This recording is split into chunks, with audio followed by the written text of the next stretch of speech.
All right, a very good morning, everybody, from the flight deck once again. And, well, it just got loud there, didn't it? I was just going to turn that down for everybody's benefit. But welcome to another stream with me, Captain Nabs here. We are here back for another Pilot's Life live on Twitch. And that audio is really awkward because it's only coming in on one side, so it feels really weird in the ears. But anywho. Yeah, we're coming to you live for another... Just try to get this audio right in my ears here, but coming to you live for another Twitch stream here. We are, again, flying JetBlue. We are still working for JetBlue, but we're coming down to the end, though. We've only got a flight left after this one. So we got today's flight. We have one more flight after this, and then we're done with JetBlue, I think. I think I've flown JetBlue enough. I've had a lot of fun doing it. It's been great fun. But I am looking forward to something different, and I think we are going to go to Europe and really kind of challenge me to do something completely different, completely out of my comfort zone. So, but for today, anyways, we are here still stuck with JetBlue. I did finally get my stream overlay working. I noticed just as I started up the stream that was the one thing that I had neglected, was I didn't have the overlay up there at the top. But looks like I figured out a way to get it to start displaying without resetting the streaming software, because sometimes I find if I haven't set it up properly, I have to restart the streaming software. So it looks like I got that working. Yeah, I think that's all I've got to say right now. That's it. All right. Goodbye, everybody. Thank you for showing up. You can see we got another A320 here in the JetBlue livery. Today's blue kid in town. It's a fairly standard kind of JetBlue livery with just like a blue-green geometric pattern on the tail. I've kind of gone through almost all the unique and unusual liveries, so I'm kind of back to being just kind of a normal JetBlue livery. So it's a little bit, it's a little bit plain, but it seems appropriate for terminating this series shortly, that we kind of go back to a more traditional JetBlue color scheme. So, anyways, what are we doing today? I'm going to hop in the flight deck just so I can turn the so I can readjust the volume again here. There we go. That looks a little more normal, sounds a little more normal. Let me know if that's too loud, but I think that background volume is good for everybody. And, of course, I haven't put myself in here, so I'm going to do that. Hey, everybody. Welcome to the stream. It's me, Captain Nabs. And, yeah, we are... what are we doing today? Today, we have got... This should hopefully show up. Nope, that's the wrong one. There we go. Now, there it is. Today, what we've got is, if you can't read it there at the top today, we got a little bit of a short one. We're going from Fort Lauderdale. Today, we're going south. We're going south into the Caribbean to Jamaica. We're going to Montego Bay, MKJS in Montego Bay. So a little bit of a shorter flight than most of the flights have been. It's a little under 2 hours gate to gate, about an hour and a half in the air. So I think it's going to go pretty quick. So that's why I was able to start the stream just a little bit later than I normally would. I just have the time today, and I don't have a whole lot else on tap for the day. So it's kind of nice to have a day where I've got time to do stuff. So yeah, I thought I'd just take a tiny bit more of a relax, because I find I'm always rushing. That 9:15, 9:20 kind of start time is always a little bit of a rush. And I'm just kind of always pushing myself to be ready on time. So, yeah, I would like to, it's just nice to have just a couple more minutes to kind of just gather my thoughts, think, make sure. And I still miss something. I still miss the streaming thing. I made a stream checklist, and then I can't figure out what I did with it. It's somewhere in this room, but I can't figure out what I did with it. I made it like 3-4 weeks ago. Yeah, anyways, let's get the show on the road, and then we can chat some more. I realize I haven't been streaming as much as I'd like to. It's just the way life is. What can I say? Everything is constantly busy all the time. As the kids get older, they've got more and more activities, which is great, and I'm happy to do it. But boy, it's just like every day there's something. And even then, there's doctor's appointments and dentist appointments and everything else. It's just like every day it seems there's something. Every day that you're home anyways, and then I'm working half the time. So... yeah, anyways, so we're going to get this show on the road here. We have got a first officer next to us. I didn't even change the model today, but I did change the voice model. Let's start setting up. Roger. I believe the gentleman's name today is Freddy. I believe today this is Freddy that we're flying with here. He's going to turn those on for me. Thank you. He's going to try and start the APU, and I'm just watching for him to do that so I can stop him, because you're not supposed to start the APU 45 minutes before departure. And our scheduled wheels up time is 1/2 past. So we got about just just over 40 minutes to be ready, which should be plenty of time for us to get ready here. So we'll turn the oxygen on, logo light, make sure the parking brake's on, make sure we do have engine oil, we do have hydraulic fluid, and we do have oxygen in the airplane. Perfect. You're not going to start the APU? You're taking your sweet time doing that, weren't you? Now he's going to start the APU. I'm just going to shortcut you on that one and not let you do that.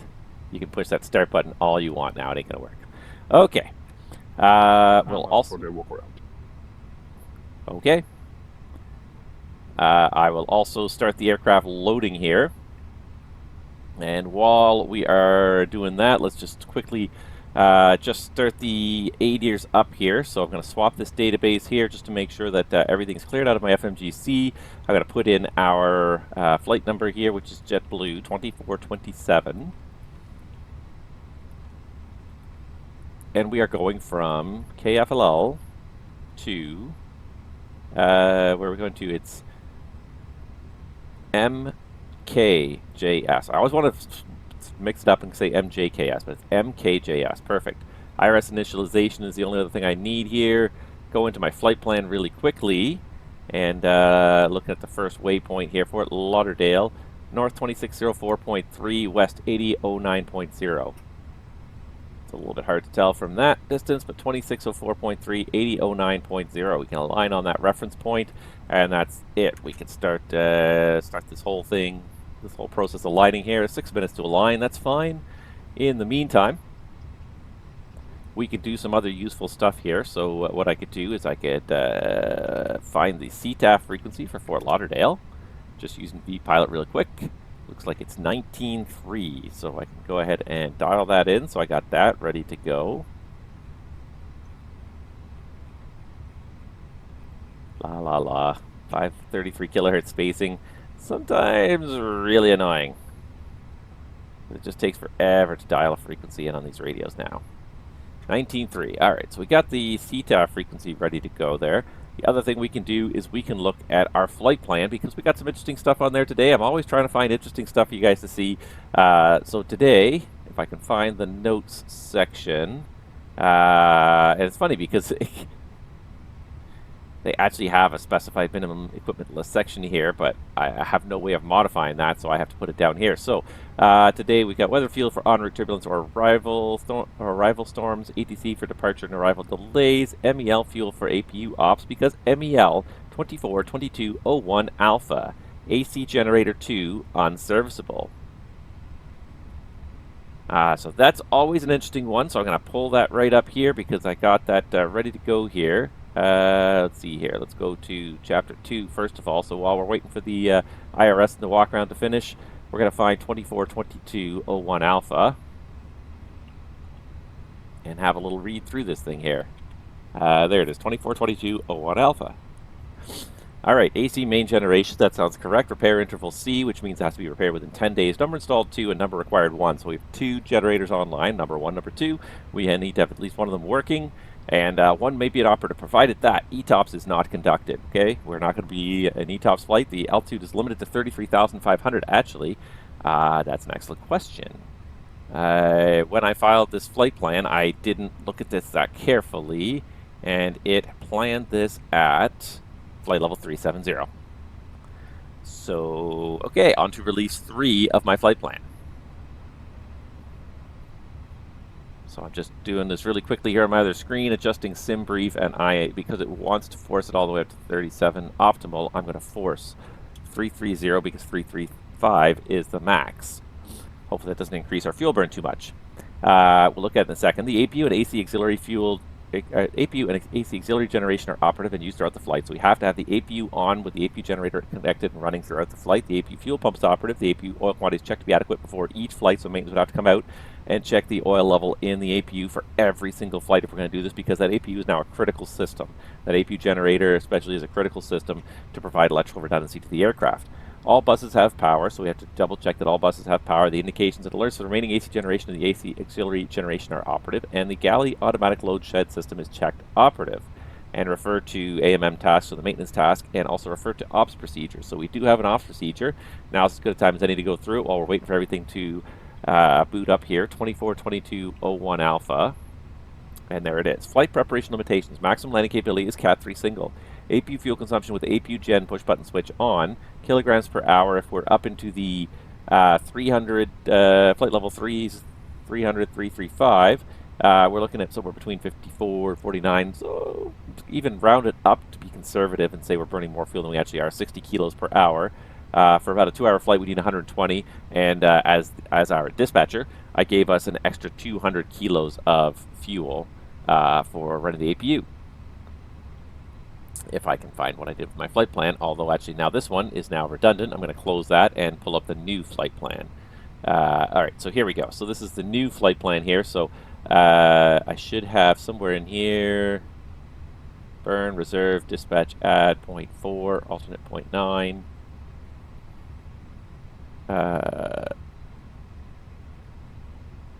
Wow, I don't like their fuel thing here. I really don't. All right, extra 0, min block 6.1, min takeoff 5.9.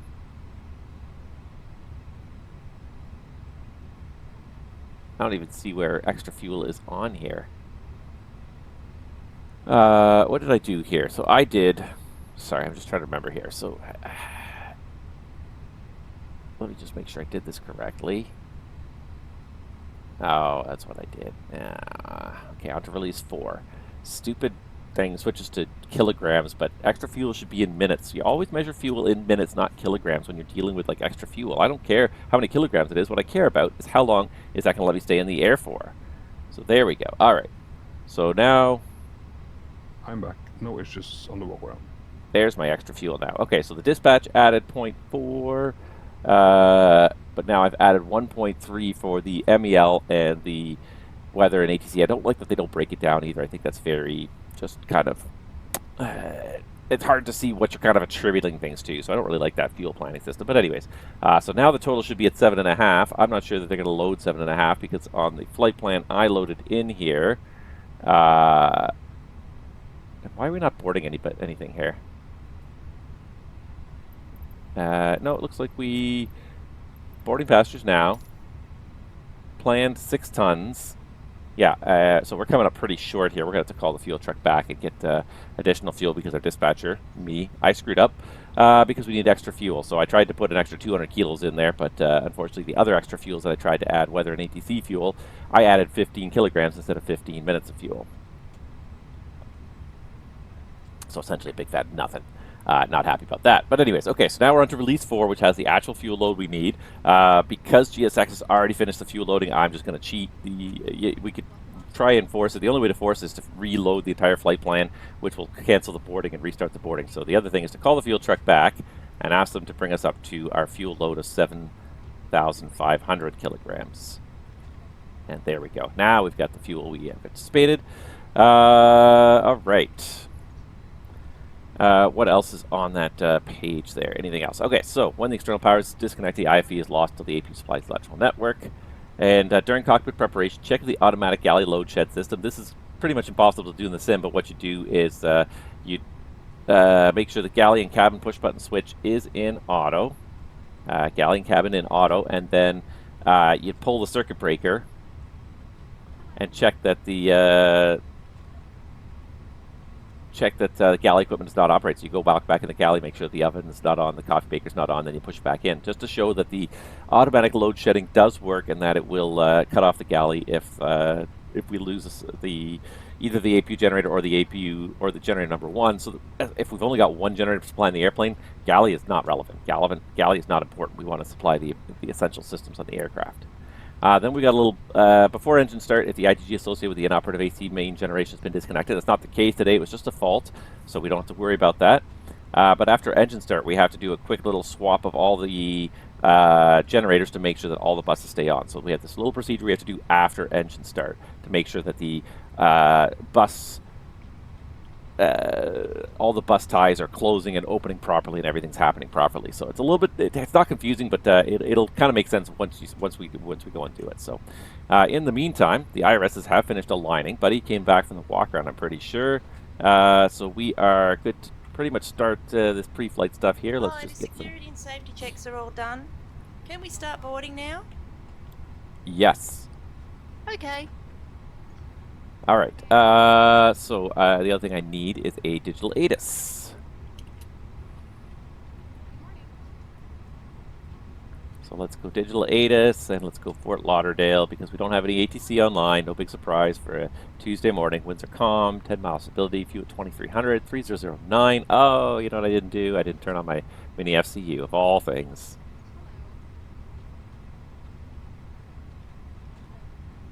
And there it is. Okay, so now I can set 3009 on my altimeter. Nice, okay.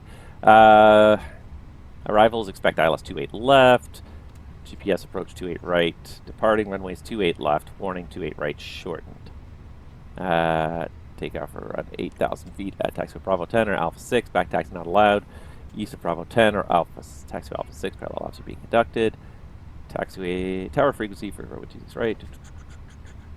All right, so since we're going southbound anyways, I think we'll use 28 left for departure. So let's plan on that. So 28 left, looks like a dry day out there. And I should actually double check this because I didn't check this yet. But just make sure that we are in auto weather because sometimes this switches off. If you do anything to adjust it, it switches off. It looks like we are in auto weather right now. Optimal. Force token, no. Anti-ice, no. Packs on, yes. Sync the load sheet. It's estimated 62 point... Is that 62.2 or 7? 62.2. I'm going to round it up to 62.7 just to give us a little margin in case the final weight increases. Live weather, and that looks good. So calculate for 28 left, and looks like we can do a flaps 2 departure. We can do the flex. That's all in there.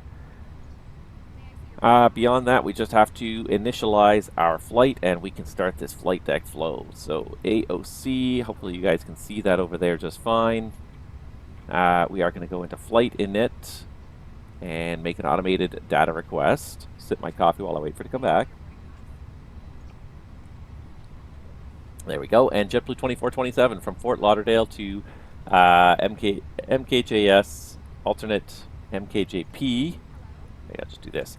Yeah, 1400. Yeah, that all looks good. Secondary. Copy the, no, what am I doing here? Secondary. Jeez Louise. Rushing through steps without really thinking about them. Send for the secondary. Give it a good 3 seconds here. Nav accuracy upgrade. AOC secondary flight plan. Nav accuracy upgrade. GPS primary. I can clear all those messages.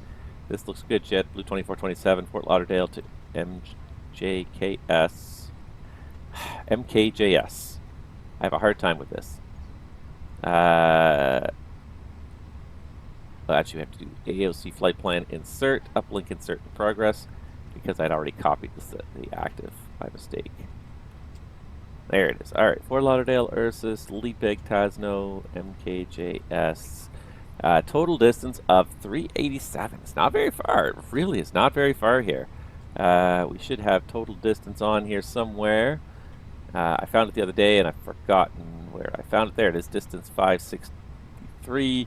I think there's a big, long arrival and departure process, so I think that's why it kind of is coming in a little bit under. So we'll insert that anyways. We're definitely gonna double check it anyways. So check takeoff data. Yes, yes, we will. All right, ready to start the overhead flow.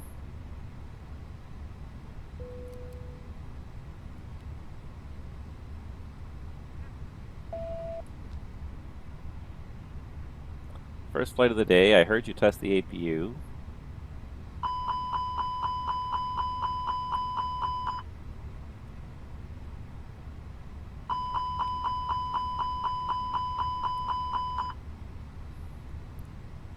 Alright, fueling is now completed. We know that. Nothing in the center tanks of a 320 here, so we turn on the wing pumps. We have center tank pumps, so we leave them off with nothing in the tanks. Batteries.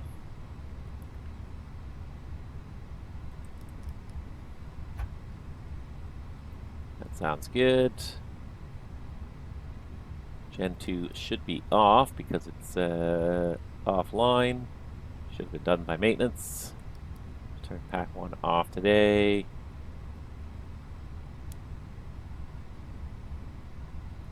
Seatbelts, and just thinking about the APU. How's the cabin temperature doing? Ooh, it's getting warm back there. It's 36 degrees in the flight deck. Okay. Since they're not putting on any conditioned air here in Fort Lauderdale, we'll start the APU now. And you can start an APU early if you need to for because of the conditions. If it's really hot or really cold and the cabin's really uncomfortable, you can start the APU early. But normal procedure is to start an APU 5 to 10 minutes before departure, not 45 minutes. It's just wasting fuel at that point. Let's see here, 3010. I wish they would fix this. It's one thing that bugs me about Fenix. Like, Fenix, when are you going to get to a standby altimeter in American units? So much of this airplane is so well done, and they have options, and you can have the ICEs on. But for some reason, just can't seem to do that. All right.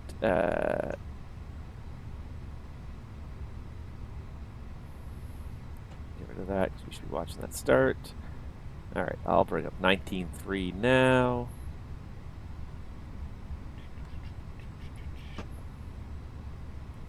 All right, pressure's auto, status is good. All right, so there is APUs available. I'm going to start a timer for 3 minutes. In 3 minutes, I can turn on the APU bleed.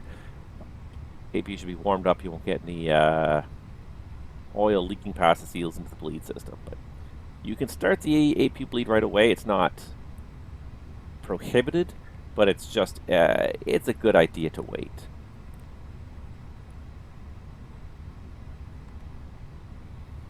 All right, so we got one FT2 altimeters, 3010 inches indicating 20 feet, 3010 inches indicating, 20 feet, 3010 indicating 20 feet, and headings. Call it 008, 008, 008, 008, 008, and 008. All right, and into the box for the bulk of the programming here. All right, so we got an A320-200 with a V2527 Alpha 5 engine. Database is current until the 16th of April. Performance factor on my flight plan is +0. I don't even know where to find out in the JetBlue flight plan here, but I don't know that's what I said. There it is, performance factor +0. I didn't see anything to detune, so nothing is currently deselected. And initialization for JetBlue 2427, Fort Lauderdale to Mobay. Alternate is MKJP. IRS initialization was already checked. In our flight plan today, we have a cost index of... Can't find any of this information because I'm not familiar with this flight plan. Cruise. Cost index 28. There it is. And should be cruising at flight level 330. I know because we set that. Trope of 55.7 and temperature minus 41 degrees there. All right, so departing Fort Lauderdale, we're planning 28 left departure. And let's just check the routing here. It's the Reggae 2 to Ursus.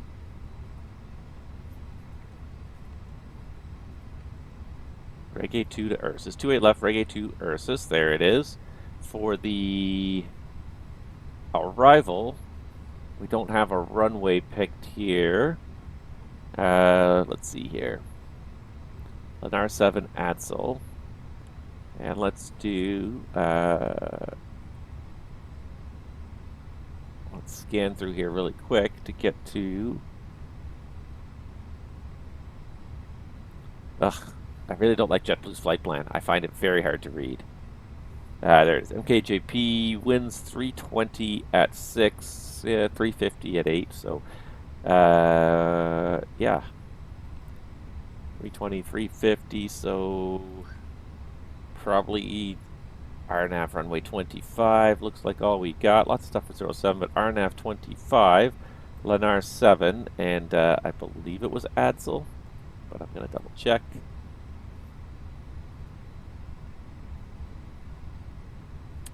Yes, Adsel, Lenar 7. Okay, perfect. So RNAV 25, Lenar 7, Adsel, inserting all that.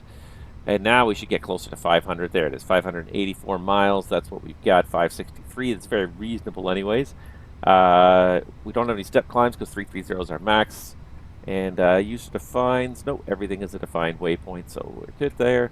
All right, I'm just going to slide this over onto the other screen here. And we're just going to go through this routing really quickly here. So we're on the Reg A2 departure as far as Ursus. Hi guys, here's a load sheet for you. Thank you. No problem, have a safe flight. Sounds a little bored, doesn't she? After Ursus, we do UL-780 to Tasno. There it is. And then UM-221 to Nibio. UM-221 to Nibio. That's where we go direct Adsel for the Lennar 7. And then we're on the Lennar 7 until we're on the RNAV runway 25. All right, that all looks good. RadNav, I'm going to auto-tune for this departure. Secondary, we're going to copy it and then plan a return back onto 28 left. I'll just do it after Jamaica here. New destination. And we'll put the arrival back onto the ILS 28 left. No star required. Just to have something to look at in the box and really quickly do the return here. Perfect. That all looks good. And just really quickly here. Yeah, that's way more than 3 minutes, so I can put the APU bleed on, get some cooling air in here for all the passengers who are complaining how hot it is. I can even take off the external power at this point. All right. So we're back here. Taxi fuel is 0.2. Route reserves, we're going to put 0. Alternate is going to be 0.9, and final reserve 1.0. So alternate 0.9, final reserve 1.0, and then for the weights, looks like we got finals from the flight attendant. We probably have gotten finals from our load, and there it is. Revisions to edition number 1, 2427 on the 25th of March. Fort Lauderdale MBJ, ZSW 56.4 by 63.6. 56.4 by 63.6. Sorry, wow. 56.4 by 30.6. And that's that should have been a trigger right away that seemed way out. 30.6, that's much more normal. Fuel in the tanks, I can look right up to the fuel gauge. I know because I set it is at 7.5. And we can accept that. Wind component for this flight. Let's see if I can figure out where this is here. Average wind, 263 at 50.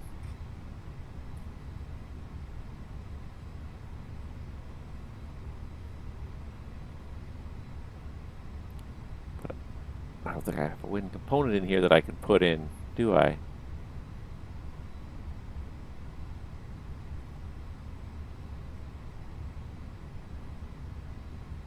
I did find the tropopause. There's the tropopause, but I don't see anywhere. Good morning, interesting story. I'm just looking because I'm not familiar with this JetBlue flight plan. I'm just looking to see if there's anywhere where it shows me the wind component, and I don't. Oh, average wind component. There it is, +2. Ugh, jeez Louise. I'm just not familiar. I thought I'd try using this JetBlue flight plan for a while, and I'm very not familiar with it. So I'm very much hunting for data. I'm very comfortable with the standard Lido flight plan. I know that one like the back of my hand. All right, so we should be burning 3.8 tons for 1 hour and 28. 3.6, 122. That's pretty reasonable math. Extra of 1.8. So we got 1.3 here, plus the dispatch add 1.7. Then we're pretty much right there. So that's good. We'll remove that, and we'll send for the actual winds.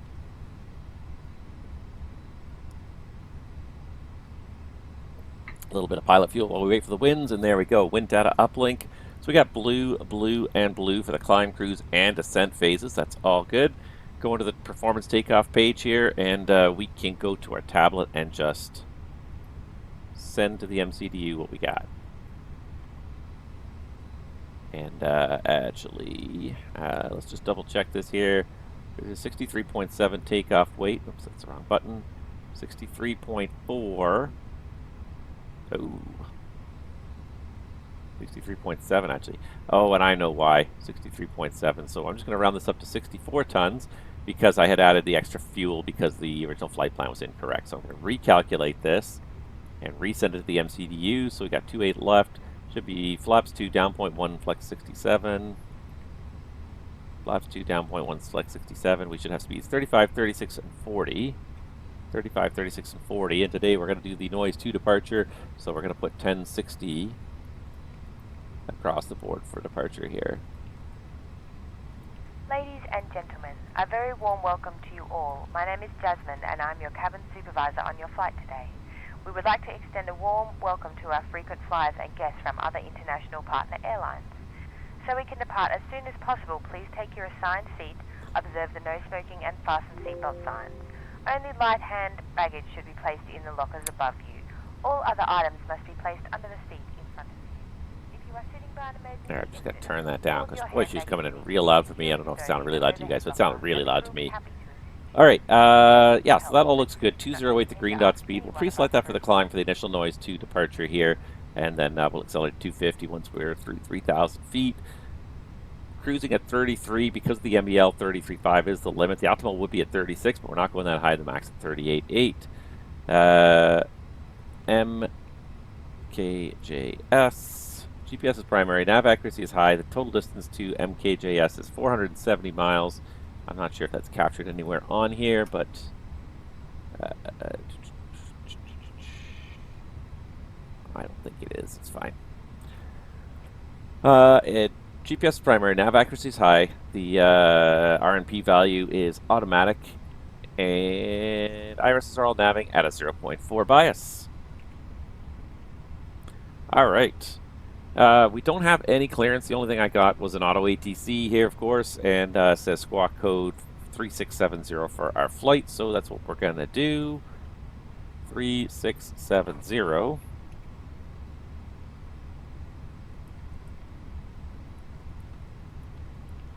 And there, that's set. All right, so fuel, we do have it boarded, balanced, recorded. Why is that aft cabin door still open? That's weird. It's like catering left, forgot to close the door. Which I think is what happened. That's funny. Okay, anywho, we'll see if it'll, GSX will catch that and fix that. So fuel is boarded, balanced between both tanks. It is recorded. The load sheet, we do have the finals in, and the logbook we've checked. So we're ready for our departure process here. Here, kind of roundabout departure here now that I'm looking at it, but let's go ahead and have a quick little look-see.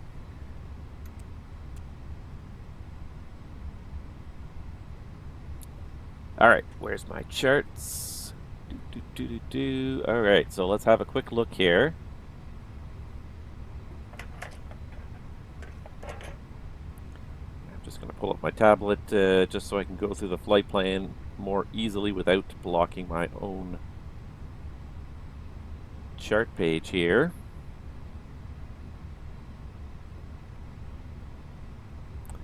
All right, so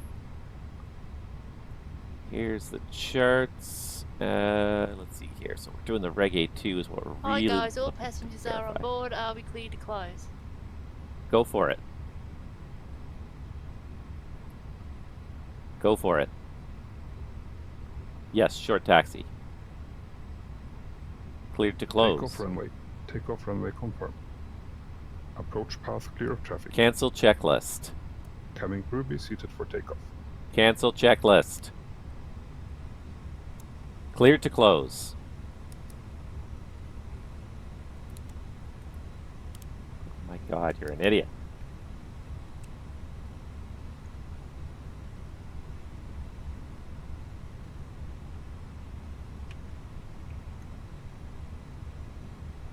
Okay. Obviously not going to listen to me. That's fine. Why are you arming the ground spoilers? Just stop doing things, you stupid FO. Sometimes the FS2 crew, most of the time it works well, but like one wrong trigger and my God, the thing goes insane. Okay. So I'm going to get this nice close range here. And we're going to go through this flight plan.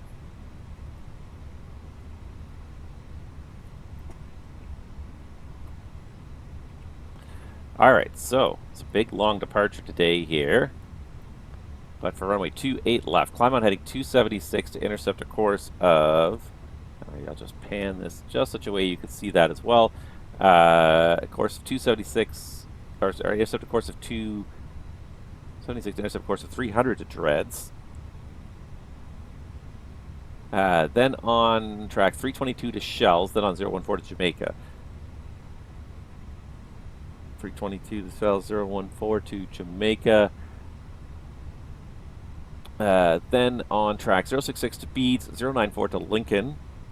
066 to Beads, 094 to Lincoln. Then on track 138 to cross Gateway at 10,000. Then on track 138 to Pastel. So Lincoln, then we want Gateway at 10,000, then Pastel, and then as shown, top altitude assigned by ATC. I don't even have anything here, so I think I'll put 10,000 as the initial altitude because I don't even have anything. After Pastel, we go to Reggae, then Nino above 17,000, cruising, Glams, Lavrod, and Ursus. Glams, Lavrod, shoot. Press the wrong button for a second because I'm looking up here instead of looking at where my finger is. Lavrod and Ursus. So that all looks pretty good. That very much looks like what we've got there in the chart. And we don't have a top altitude for this, so I'm going to set 10,000 just for an initial top altitude. I don't know what it would actually be. I really honestly don't know, so it's just a guess at this point.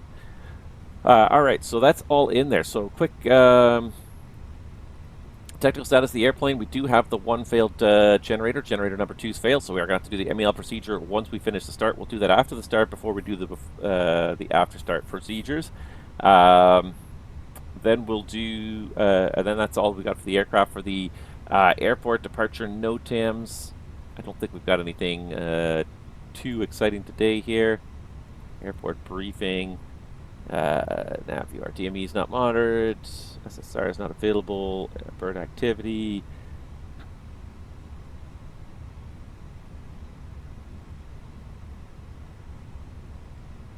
I don't know how anybody generally reads these NOTAMs. Lido at least organizes by what the NOTAMs are affecting, even bolds things like runway numbers and the word closed, just to sort of get your attention to some like really important NOTAMs, because the NOTAM system is really, it is broken. It's just, there's so many NOTAMs, it's impossible for anyone to really take them in a reasonable amount of time at some airports. There's just so many. All right, but I don't see any NOTAMs that really affect our departure today. So the departure today is, again, it's the Reggae 2 departure for Fort Lauderdale. This is on plate 10-3 Hotel, Fort Lauderdale International. Routing constraints are all as published on the chart. Speed, accelerate. What are you doing? Accelerate to 250 knots if unable. Advise ATC. Radar required, jets only, non-GPS aircraft. That's not us. We do have the jets. And see the additional requirements on the AAUP page. Speed, accelerate to 250 if unable. Advise ATC. So we will accelerate to 250 pretty much as soon as we get the opportunity. The AAUP page will just tell us that it is an RNAV departure, so we're going to be cleared RNAV to treads. We have to read back the RNAV to treads. Departures to the west.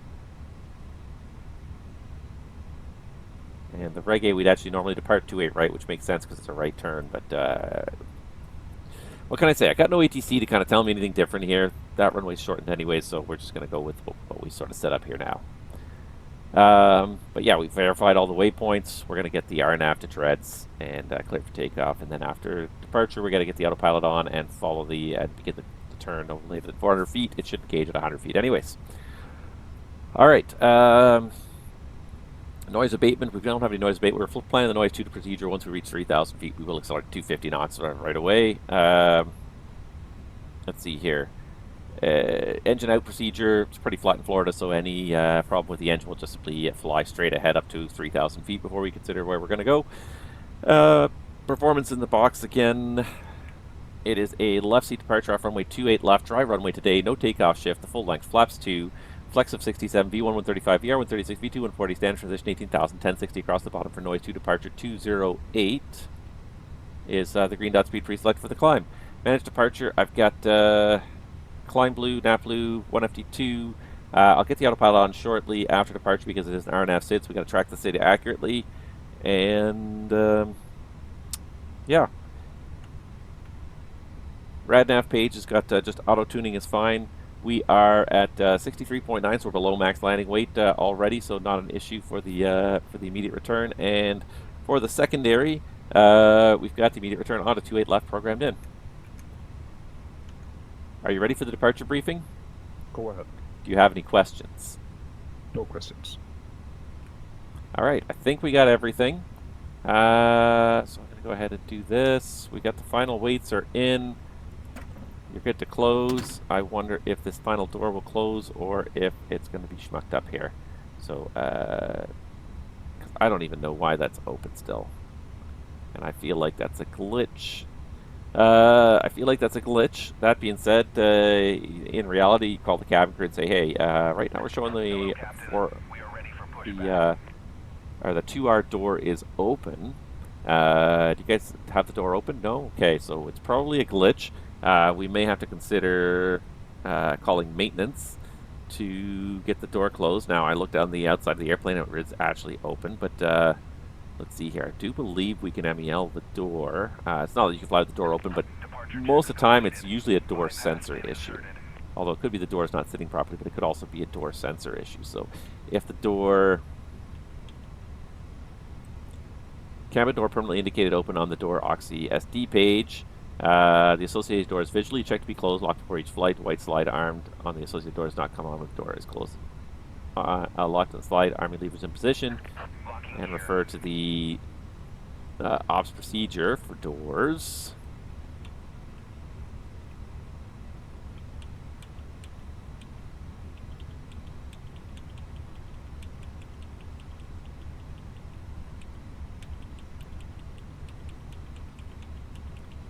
Somewhere down here there should be... Sweet jeez, there's a lot of doors in this airplane.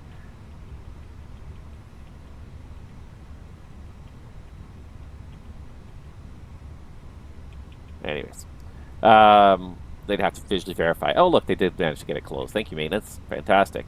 But yeah, they'd have to visually verify at every single flight that it is actually closed. Go and look at all the sensors, or not the sensors, but the indicators on the door itself, and say, okay, the sensor's screwed up, but the door is actually closed. All right, I think we got everything there. So, cockpit preparation checklist. Gear pins and covers. Removed. Fuel quantity. 7,400 kilograms. Seat belts. Are on. On. Adheres. Nav. Varo ref. 3010 inches set. 3010 set. Cockpit preparation checklist completed. Before start checklist.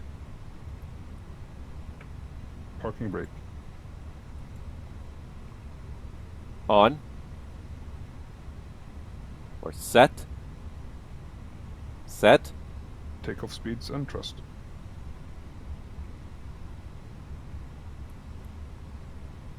V1 135, VR 136, V2 140, flexing 67 degrees.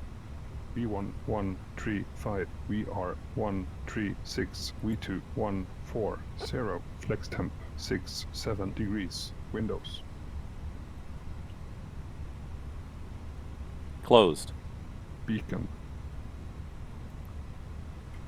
On. Before start checklist completed. Just mute him. Nope, not that button. Ah, this button. Probably waiting for me to specify a direction for pushback. Release parking brakes, please. All right, and we are ready to go. So here it comes. Commencing push. Brakes are off, ready All for engines pushback. clear. Delaying engine start till Well. advised. Gotta give me a second to say the words, buddy. All right, we are underway for another leg. We're out of Fort Lauderdale we go. And looking good. Starting engine 2. Okay.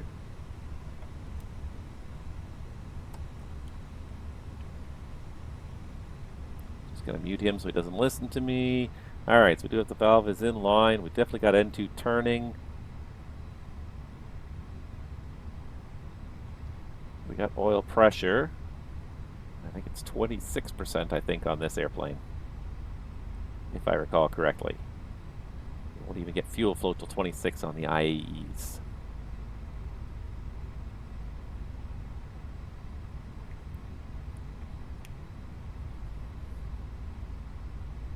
All right, looks like we got fuel flow. We've got EGT increasing. It's looking good.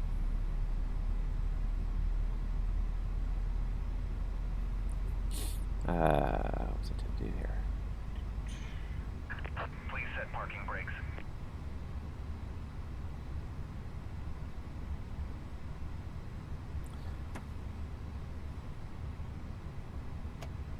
Unlocking gear. All right, the brakes are set, confirmed, the pins are moved. All right, she's a little slow to start, but there she goes.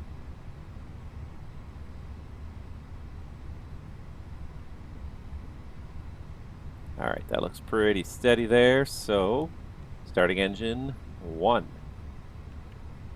Starting engine 1. Okay.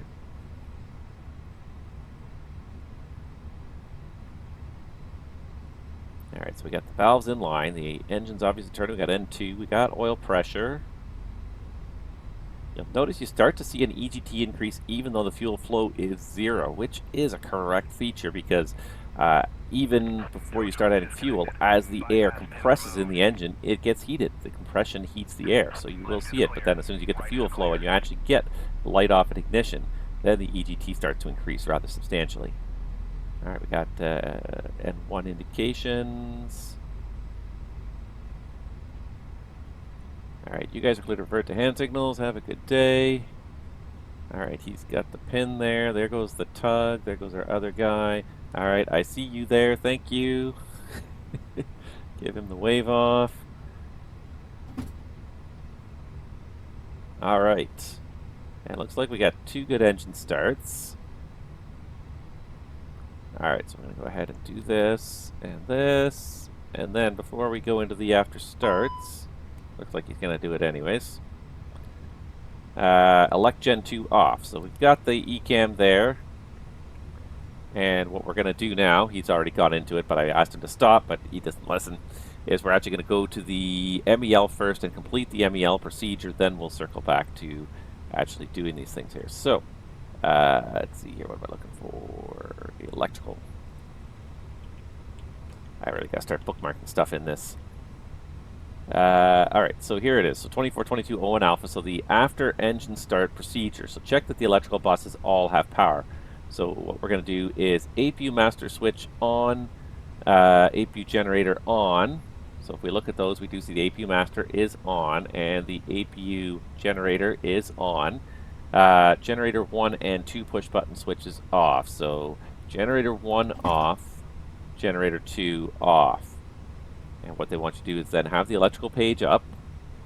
And on the electrical SD page, check that all the AC buses have power. So even with generator 1 and generator 2 off, APU generator is feeding all of the AC buses, AC1, AC Essential, AC2. Then we're going to do the opposite. We're going to put the generator on, take the APU generator off, check it again before we put the APU generator back on. So this is just to check that everything happens properly. So the operative generator is generator 1. So generator 1's coming back on. And we're going to take the APU generator off now and check again. All the AC buses are powered by generator 1 now. So the APU generator's gone offline, but AC1, AC Essential, AC2 are all powered by Gen 1. So everything seems to be working. The automatic load switching's working. APU generator back on. So now we've got the independence. We've got 2 separate electrical sources. So that was the last step. APU generator, push button switch on. That's it. So all we've done is we verified that in the event that either of these generators goes offline during our flight, the bus switching system will automatically power all 3 buses with the remaining generator without us having to do anything else. So we can clear the elect there because that's the MEL item, and then review the status, and the status does look normal at that point. Gen 2 is what we'd expect to see with this MEL. All right. After start checklist. Anti-ice. Off. ECAM status. Checked. Pitch trim. 0.3 nose down. Reviewed and set. Set and checked. Rudder trim. Neutral. After start checklist completed. And the one thing I'm remembering that I did not do here, no, not that, is just make sure I have everything I need here for the departure. So it's a config 2 departure. Takeoff runway is 28 left. And it seems to crossfeed some of this data now. It didn't used to crossfeed any of it. Now it crossfeeds some of it. 135, 136, 160, flex time 67. That's all good. Thrust reductions at 1,000. Cruising is at 33. So some of the stuff gets cross-filled now, some of it does not. It's really weird and annoying. All right, so we were supposed to select flaps 2. Let's see if I can tell him to do it. Flaps 2.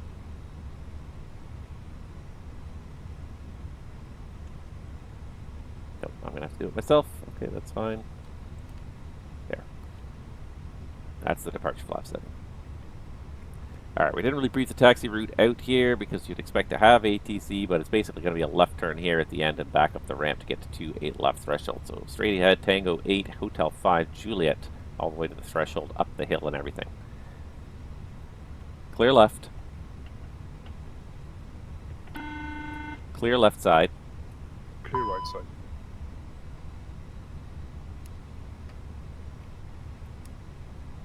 And we're not going to taxi now. Alright, so first of all, answer this. The cabin is now secure for takeoff. Thank you. Alright, literally about to start taxiing, and the sec failed. Every day's aloft. Every day's aloft. Okay, I do see the sec light there. Alright, we're parked. Let's just stay parked for a sec. We'll cancel our taxi clearance. ECAM actions. So flight control sec 3 fault, sec 3 off, then on. Sec 3 off. 3, 2, 1. Should always give it at least 3 seconds. Give it a couple seconds, and it looks like a successful reset. So it looks like we probably go. We'll call our dispatcher. Hopefully we have a company frequency we could use here. Call them and just say, hey, if you can patch me through to maintenance, just to let maintenance know we did have a sec 3 fault right after the engine start.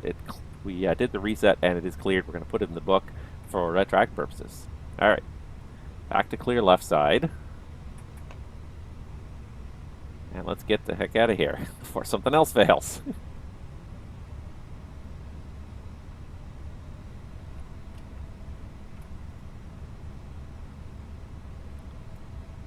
Well, that was interesting. So the Gen 2 fault was all me, but that sec fault was all Fenix.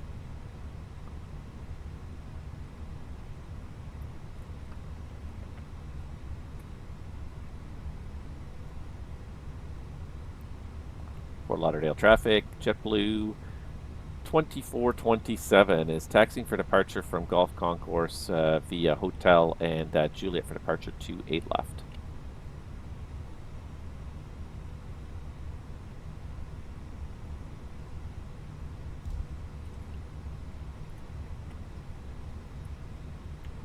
Brake check.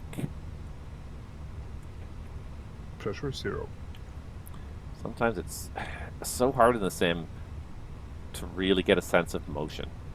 You don't have that peripheral vision, and you don't realize how much you depend on it. As human beings, we kind of dismiss that peripheral vision as not being important because we think about what we're focusing on, what's right in front of our eyeballs and what we focus on, and peripheral vision, we dismiss it so easily as being not that important, but your brain is taking in way more information than it's consciously ever processing. And peripheral vision is one of those things. You get a real sense of motion from peripheral vision. Without this peripheral vision out here in the simulator, because I don't have a wraparound screen, I've just got one screen in front of me, I really have a hard time sometimes perceiving how fast we're taxiing.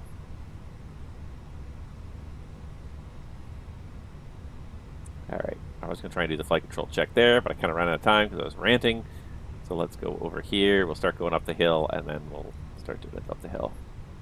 And we're going to need a lot of power to make it up this hill probably here. Kudos to LatinVFR for actually putting in a hill at an airport, though, because most airports are not flat, not even close. But in the simulator, they're all flat all the time. Now, this hill is not great. There's some real undulations in it here, unfortunately. I'm going to put some power here as we turn to go up the hill here.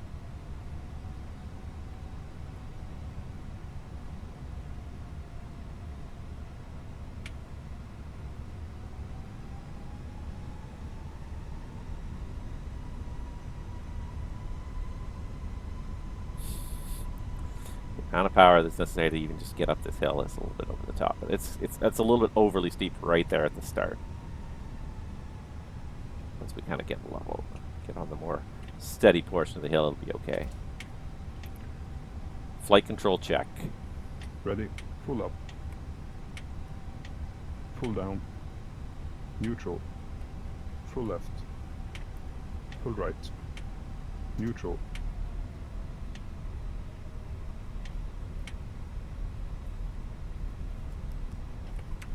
Full left.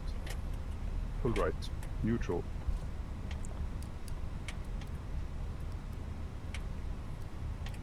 Taxi checklist.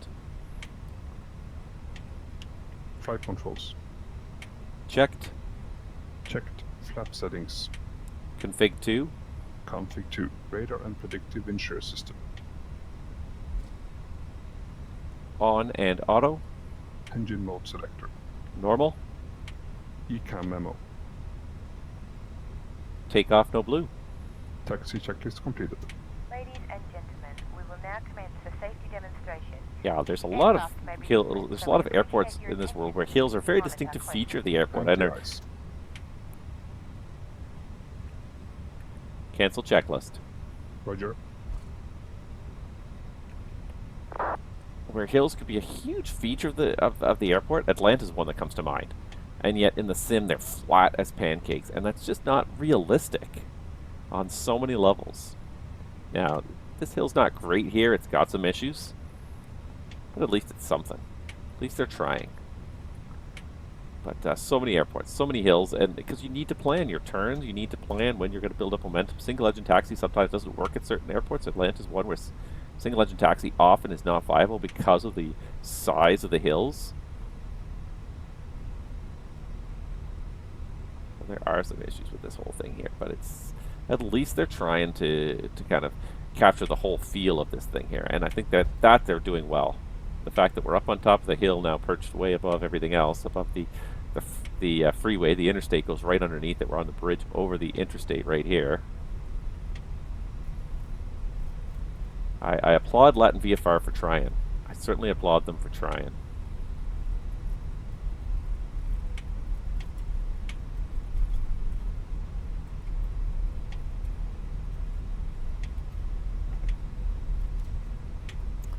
Alright, here we are.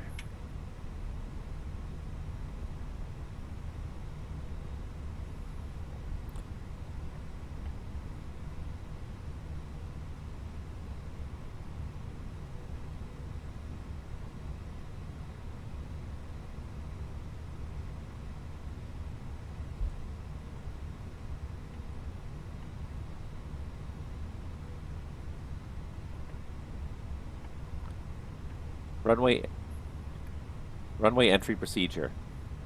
Takeoff runway confirmed. Approach path. Fort Lauderdale traffic. JetBlue 2427. Take position runway 28 left for departure on the Reg A2 departure.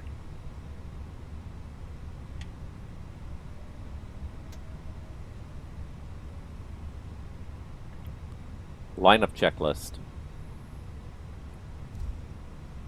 Takeoff runway. 28 left confirmed. Runway 28 left confirmed. TCAS. TARA. Packs 1 and 2. On. Lineup checklist completed. Alright, we still got fuel in the tanks. Looking good. Here we go.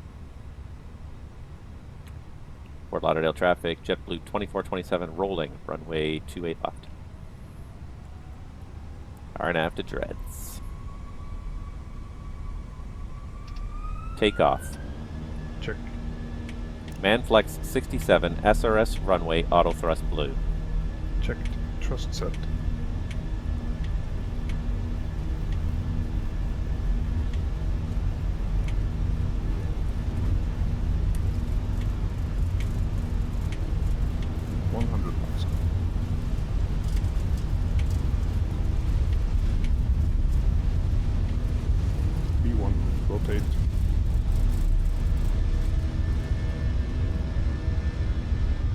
climb.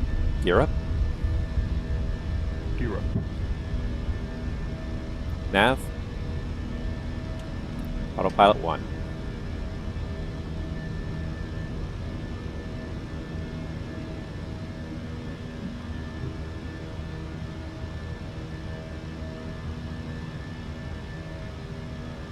Climb, Alt blue.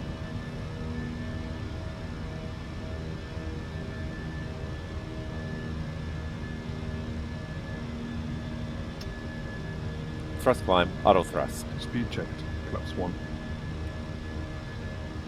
Okay, flaps 1.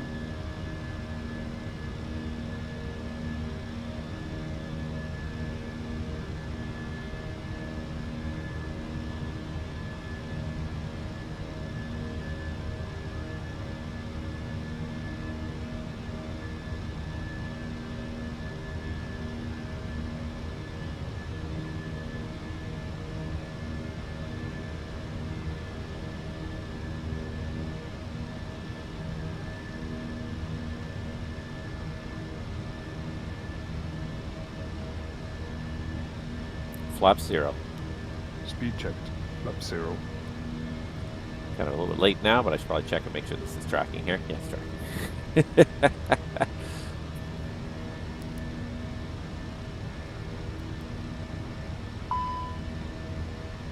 Alright, there's the not unexpected Gen 2. First of all, I'm just going to push speed and keep us accelerating to the 250 knots requested by the SID. And ECAM actions. Elect Gen 2 off per the SID. Gen 2's off. APU and Gen 1 are both sharing the load. Clear elect. Clear elect. Status. Stop ECAM. After takeoff, checklist is complete. No engine relays required. No system resets because it's known MEL. Continue ECAM. Status. Center tank fuel pumps unusable. Center tank pumps are in op. And Gen 2's in op. Remove status. Remove status. ECAM actions complete. Not unexpected to get that to trigger a second time after you're airborne. Alright, but away we go. We're on the second to last leg of Season 13 of A Pilot's Life. Leaving Florida, heading southbound. Not a direction I normally head in. Really, and I find it funny, but like, I enjoy the flying in North America because it's something I know. Because I'm familiar with it, I enjoy it.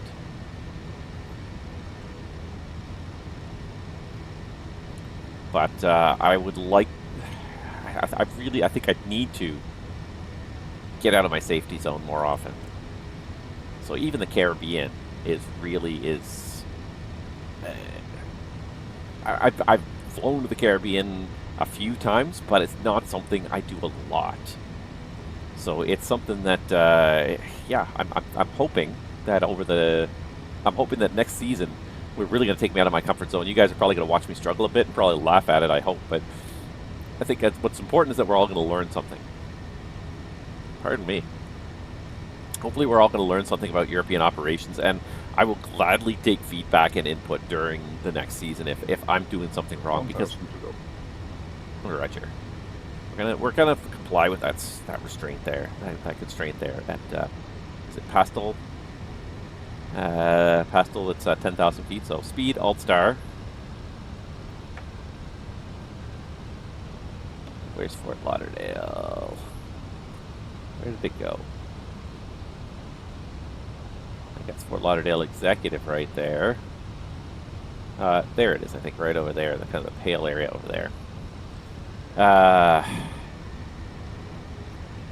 Yeah, I'm so familiar with this. It's almost a little nerve-wracking going south. There's Alt, but I'm happy to go south at the same time. It's like, let's go south. Let's go somewhere we haven't been before. All right, there is 10,000 feet level. Fortunately, she's accelerating to our cruise speed already. There we go, and I never did a final call. Speed limit exceeded, but not really, because we're at 10,000 feet at Fort Lauderdale. When did we swap COM 1? Ah, this guy. I won't bother with it again. I called rolling, and chances are anybody that was listening will know that we're airborne now. I kind of wish that I kind of wish there was like a very small indicator somewhere on the screen, just in the corner of the screen, that would show me when the FS2 crew is listening, because I've got it over here on my second screen. It's way, way out of my line of sight most of the time. Way, way out of my line of sight, so I don't even realize sometimes if it's muted or not, if the FO is he's muted for listening to me, he's listening or not. Because the other thing I found is that it's not reliable. It doesn't always capture the first time. I have M for mute as my mute button. But the first time I hit M, about 70% of the time, it properly mutes him. But about 30% of the time, the keystroke gets missed. It doesn't get captured by FS2 crew, and you got to hit it a second time. So you think you've muted him, you haven't actually muted him, and then he's doing stuff. So it's a great system for the most part, but it has issues, and it's frustrating when the issues do come up. So we are about +10, yeah. It's frustrating when you do get the issues, because I think it's good for this stream. I think it's great to kind of have that interactivity, and you see that there is multiple people kind of doing things and working together. But there's points where FS2 crew hinders more than helps. When things are not normal, not in the perfect flow, he hinders more than he helps. And especially for me on stream, trying to talk through stuff and also deal with the FS2 crew, but have him know, you know, that not to listen to me when I'm talking to you guys, only to, you know, it's almost like, I almost wish he had like a keyword, an activation word, you know, like a voice assistant activation word that he would listen for and would not do anything until I said the magic word. So, you know, it could be his name or whatever, but because it's funny like that, like when you deal with a real human being, the communication you get in the flight deck, like most of the time, you know your guys are communicating to each other. If you're communicating on the radio, it's usually fairly obvious, because the sound of the sound changes too when you hear the feedback in the headset. The intercom system sounds very different than the feedback when the push to talk is pressed and the feedback is coming through the radio system instead. So you know that the guy's talking on the radio, he's not talking to you. So yeah, but of course I don't do a lot of soliloquies in the flight deck. I'm not usually talking to a hidden camera somewhere in the flight deck. So that is also something that's a little bit odd, just because of the fact that I'm streaming and I'm talking a lot more than I would to my FO, I think. All right, there goes Lincoln. It's Gateway, actually, sorry. Gateway at 10,000, and then we can go up. So, yeah, I'm going to set the 330 now, but I'm not going to push it till we get to Gateway. So flight level 330 is set there, but we are in alt mode right now. If I push it now, it should, in theory, go into alt constraint. Ooh, it did. Good, good, good, good. Alt constraint climb blue, so now it'll start the climb automatically. Because it's managed, it'll respect all the constraints. Let me know if that's too much background noise now that we're going here. I think it's okay. I think I can override it for the most part, but let me know if you think it's too much. Just gonna have a quick look over at my VPilot, my VATSPy, and see if there's any ATC. There is Jacksonville Center to the north, but nobody to the south. We're looking at potentially the Havana FIR and the Kingston FIR. Nobody online yet. And do I expect anybody today? Probably not. It's a weekday. It's a weekday morning. It's a Tuesday morning. I'm not really expecting anybody, but we'll see what happens. We'll see what happens.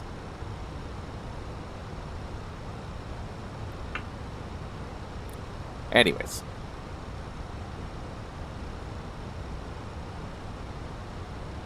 Just wait to see that Gateway climb start.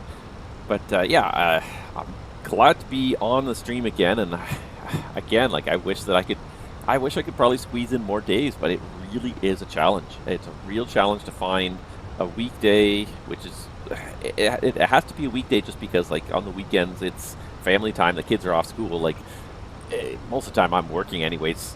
If I'm home on a weekend, it's family time, and that's pretty rare. Most of the time I am out working on weekends, so you know, finding non-work days and finding days where there's not stuff going on. It blows me away how our life is kind of, in the last 6 months or so, just sort of blown up with like a constant stream of activities.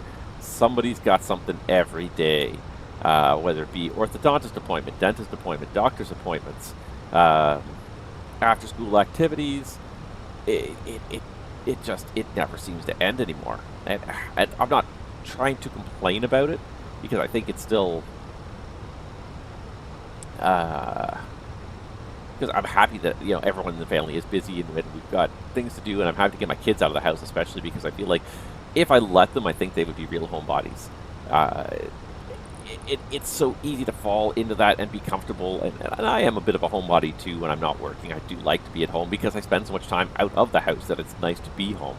I think that's probably why I feel like I enjoy being a bit of a homebody, and because the hours I'm actually at home are kind of somewhat limited. But it's, yeah, especially with like everything being digital, it's so easy to be you know, a social introvert in this day and age, and just be in the house all the time, interacting with people potentially online. But are you really interacting with someone if it's online? And like, that's, here I am, you know, I wax philosophical about this all the time, but even as I do these streams, and that's the irony, of course, is am I really truly interacting with people if there's a digital medium in the middle? Even for you guys that are chatting with me, you know, are we really having a true social interaction? Because the other thing too, especially with text chats, is there's so little in the way of context and connotation and tone there. Press climb, alt blue. I just did my normal, my periodic flight instructor course, or not flight instructor course, an ATC instructor course just last week, and that's one thing we talk about, is how much communication between human beings is nonverbal. With I think it's like 95% of communication between human beings is nonverbal. The words you say, while important, make up only a small fraction of the message you're sending. What's huge is tone of voice. Tone of voice is like 30 or 40% of your communication. So whether I sound like I know what I'm talking about. That dead pixel, is that just dust? No, it's just dust. Okay. Whether I know what I'm talking about, you know, or whether I'm confused, whether I'm happy, whether I'm angry. We even did it in the last recurrent training, and they brought up the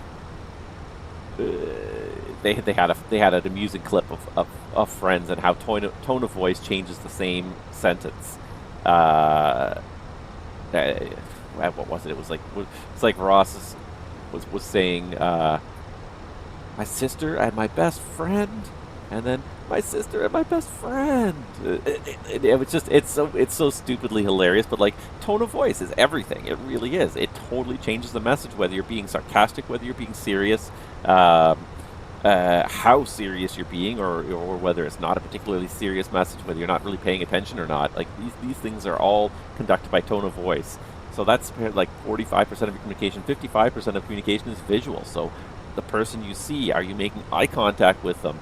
Are they averting their gaze when they're telling you something? Because if they're averting their gaze, then they're nervous about something. It could be that they're lying. It could be, for me in this medium, it could just be that I tend not to think about the camera, and I know you guys are out there, but I tend to kind of focus on the airplane flying and not on the camera itself, so I don't make a lot of eye contact with the camera. I hope it's not, that's not a sign of disrespect or nervousness, but more just like I'm just kind of trying to carry on and forget that it's there some of the time. But certainly with interpersonal, person-to-person contact, not having eye contact could be a sign that someone is trying to deceive you. You know, even hand gestures, you know, you're saying yes, your lips are saying yes, but you're doing this the whole time, you're shaking your head no. You know, you can, again, the visual cues will either back up the message that you're conveying with your words, or they will contradict it and either provide confusion or maybe even completely change the tone of the message to the point where it could be like it's a sarcastic message. I don't actually mean what I'm saying, I mean the opposite of what I'm saying. All right, we did meet the restriction there for, is that Nino? Yeah, there it is, Nino. And there's transition. Standard. Cross-checked. Passing flight level 184. They never did ask me if I wanted belts off, so there you go. Belts are off. Now. Thank you. And this should also go back to standard as well. Speed limit exceeded, we know. It wasn't exceeded because we did it above 10. We did it at 10,000 feet, and the speed limit only applies below 10,000 feet. But most airplanes give you a message if you still exceeded at 10,000 feet. Yeah. So you got to ask that question, like, especially in social media, like, are you really actually interacting with people, or are you just interacting with a computer that is kind of replicating that human interaction?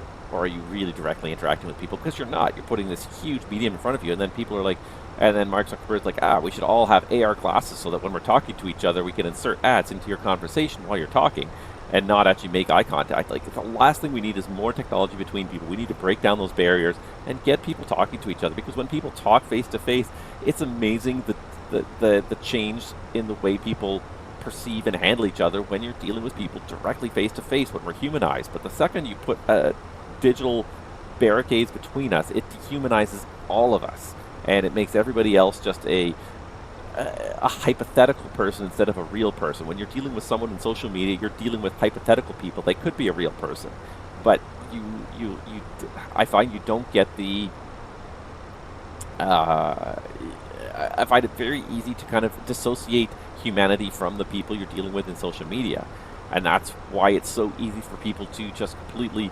to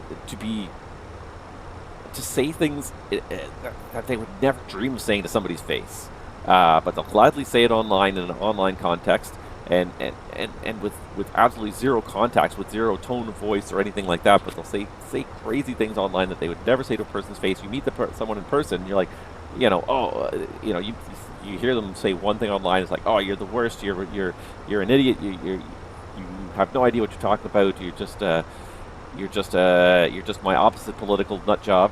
But then you meet these people in person, and you're like, oh, well, I disagree with their views, but they're very nice people, and I like them, and I think they're good people. We may disagree on things, but the second you take the humanity out of it, I feel like that may be a big part of what's wrong with where our society is going, is that we've taken the humanity out of the people we deal with on a daily basis.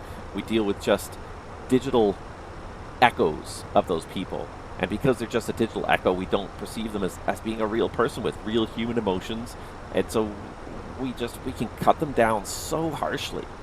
Because I find that, like, too many people sitting at home not talking to anyone face to face. Exactly. Thank you. Yes, it's exactly what I'm saying.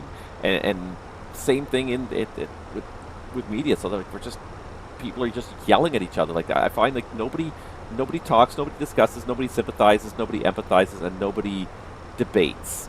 Everyone just simply yells as loudly as possible until they think their opinion has triumphed, rather than listen to a debate. And I think that's a big problem we have with our society, is nobody's willing to debate these things. Nobody's willing to admit that the other person is a human being who has maybe reached different conclusions, but started from the same place, started from a place of wanting to have a safe society, a safe place to raise their children.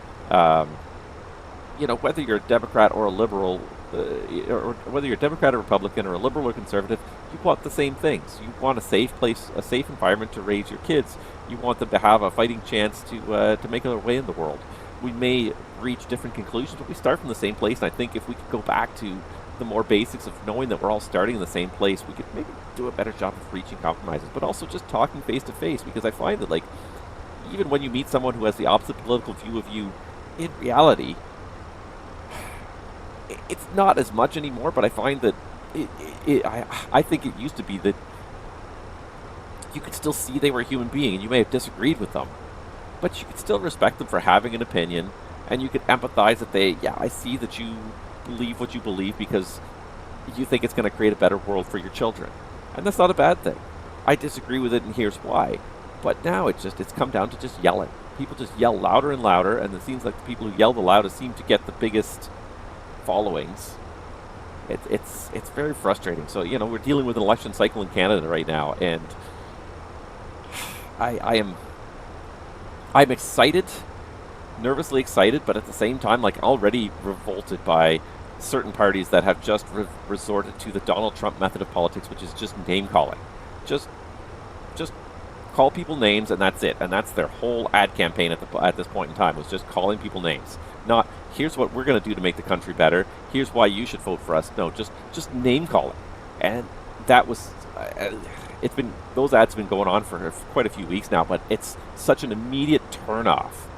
My immediate reaction to that is that you have nothing to say. You have nothing useful to say. You have nothing useful to contribute. And just to look at the toxic environment in the United States right now, we don't need to import that. And the idea that you're trying to import that and bring that into Canada, it's just an immediate, huge turnoff. I want to know what you plan to do to make the country better. That's what I want to know. I don't want to know what you think of the other guy. I want to know what you plan to do to make the country better. But that's all I've seen so far, and it's just such a turnoff. Such a turnoff politically that, like, exactly. Don't tell me what the other person did or does. Tell me what you plan to do. Exactly. That's what I want to see. I want to see positive, uplifting, building better. Let's debate about what we can do better. Let's not. It's not even what the other person did. It's just name calling. That's all it was. Just making up a name, because it's a strategy that sadly seemed to work very well for Donald Trump. And just as long as I say this often enough and say this name often enough, everyone's going to believe it. Yeah, it's just such a pandering method of election campaigning. It's sad. It's very, very sad. So I'm hopeful that we might be able to hopefully move past that quickly, because that is definitely something we do not want to import from the U.S. is their political system and their current political climate, because it's just so toxic. Anywho, I hate talking about politics because it really just is such a bad road to go down. So I've got other stuff to talk about. We're just about to level off here at 330, and then we'll start talking about some other stuff, because there's been stuff happening. There's been stuff happening, and it has to blow your mind sometimes. Aviation for so long, for the early part of this century, was doing so well with safety that, especially in Western countries, aviation has been such a safe endeavor for the last 20 to 25 years, until very recently, that barring, terrorism and those sort of things notwithstanding, but certainly from a mechanical failure, pilot failure, systematic failures standpoint, it seems like we've really kind of licked a lot of the issues with aviation safety. And then the last couple years, the last half a decade, just sort of was a wake-up call. 32 climbing 33.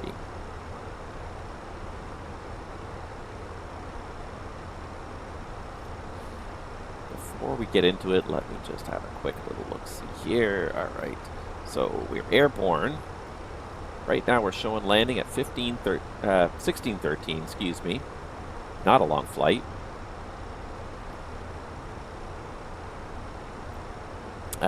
So I'm going to put 1543 as my 30-minute wake up there. Mach Alt Star.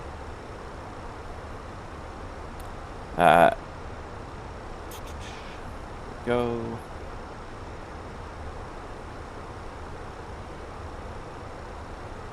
Alt Cruise. And just have a real quick look at my flight plan here, and just do a real quick fuel point there.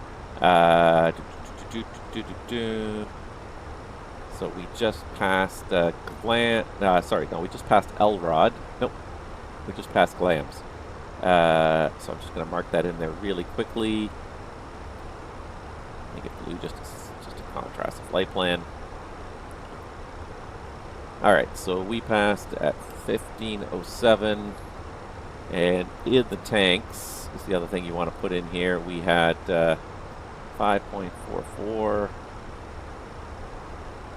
So we're a little bit down from where we should be, 5.6. We're about 200 kilos below where we should be. That might be because the AP fuel burn may be a little bit longer taxi out. We'll see how the trend looks as we go here. 1507.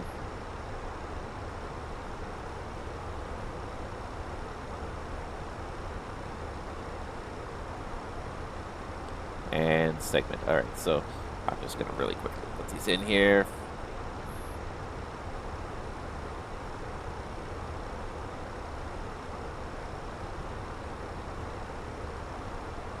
I think the way it works is that this is after, so 1507, 15, 12,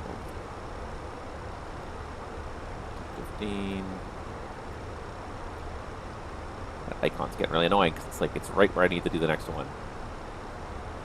Unfortunately, there's a lot of waypoints on this today, so we'll just put these in here just so we can check. And then we'll have a quick little discussion because there's been some reports released. Some very interesting reports released, and so the first one I'm going to tackle is, of course, the TSB released their preliminary report about the Endeavour incident in Toronto. So I'm going to tackle that one first. It's not a long report. It's actually, if you're at all interested in this stuff, you know, you kind of get this impression like, oh, I could never read these reports. They're way too long and challenging, but in reality, they're not.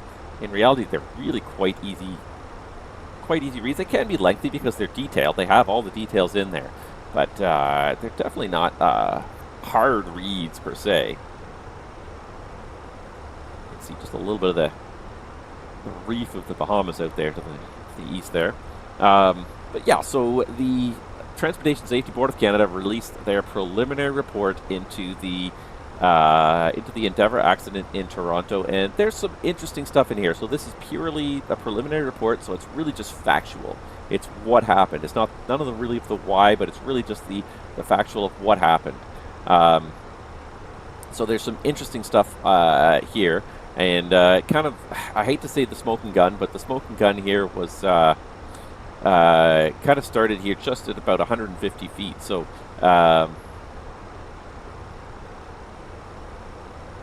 on the occurrence flight, the flight crew set the speed bug to VREF plus 5 knots, or 144 knots. So they had a VREF of 139 plus 5 for the VREF plus 5 speed. So their approach speed, target speed was 144, and then given that there was a gusty wind reported on approach, they added an additional 5 knots to get to a total speed of 149 knots. So their target speed that they're trying to fly on the approach is 149 knots. They can set 144 and fly 149 because there is no auto thrust in the CRJ, right? So you're still always controlling the speed directly. The speed bug is, especially when you're in approach mode and any of these things here, is just purely a target. It's something to look at, but it's not something that you know, you're actually flying the airplane and controlling where the speed is. So you can just simply be 5 knots above the target the whole time. 500 feet above ground level, indicating 150 knots. Ground speed is 121. Rate of descent was 720 feet per minute with 64% N1. Totally normal, stable CRJ approach conditions. 5 seconds later, the PF disconnected the autopilot. So 500 feet minus 5 seconds. Everything looks nice and stable. Clear day. Gusty winds, but clear day. You can see the runway clearly. Autopilot's coming off. Going to hand fly from here. 175 feet AGL. Speed was 144, so just a tiny bit lower than the target, with descent speed of 670, so we slowed down a little bit. Our rate of descent was a little bit low, but the thrust was constant at 64% N1. And then here's the smoking gun right here, unfortunately, at 14, 12, and 30 seconds. 153 feet, indicated airspeed increased to 154 knots. So what's the immediate pilot reaction when you see the airspeed increasing? When you're just a couple hundred feet above the ground, getting ready to do the final touchdown, you're going to pull the power back a little bit to get that speed decrease back. You don't want to touch down too fast. You don't want to float too far down the runway. It's a long runway, but you don't want to float too far back. So the PF pulled the thrust levers back, and the thrust decreased from 64% to approximately 43% over the following 5 seconds. And the airspeed thus began to decrease from its peak of 154 knots there at 150 feet. This was 13 seconds before touchdown. 14 seconds before touchdown. 10 seconds later, the aircraft was at a height of 50 feet. The indicated airspeed was 145 knots. Ground speed was 112 knots. But the rate of descent had increased to 1,114 feet per minute. And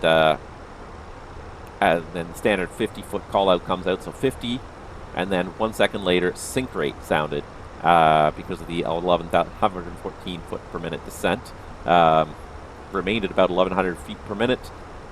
Airspeed had now decreased 136 knots, so below 50 feet. It's now decreasing below VREF. It's not unreasonable, but the fact that you're sinking this fast is not a good sign. The bank angle increased to 4.7 degree right bank, so there was a right crosswind, so trying to crab a little bit into the crosswind. And the engine thrust was steady at approximately 43% N1. Another second later, 136 knots, 111 knot ground speed. what was it back here? We had about 121 knots, so 10 knot lower ground speed than we originally had. And aircraft slightly below the glide slope on the visual segment. You can see the runway a little bit below the glide slope, not unreasonable. Right of the center line. Rate of descent had increased to 1,072. Rate of descent had increased to 1,072, so that's a little bit less than it was before. And then less than 1 second before touchdown, 134 knot indicated, so still kind of a little bit below where we want to be on the speed. But again, in the flare is not unreasonable. But bank angle 7.1, but just the sink rate, 1110 feet per minute. Pitch altitude was only 1 degree nose up. I don't know what the pitch limit is on the CRJ. I know it's a long airplane, and especially if the CRJ 900 is a long airplane, so you can't pitch up a lot, but I'm sure you can be pitched up more than 1 degree. At the point of contact, the 7.5 degree bank to the right, 1 degree nose up pitch, 3G vertical acceleration, and a rate of descent of pretty much 1,100 feet per minute.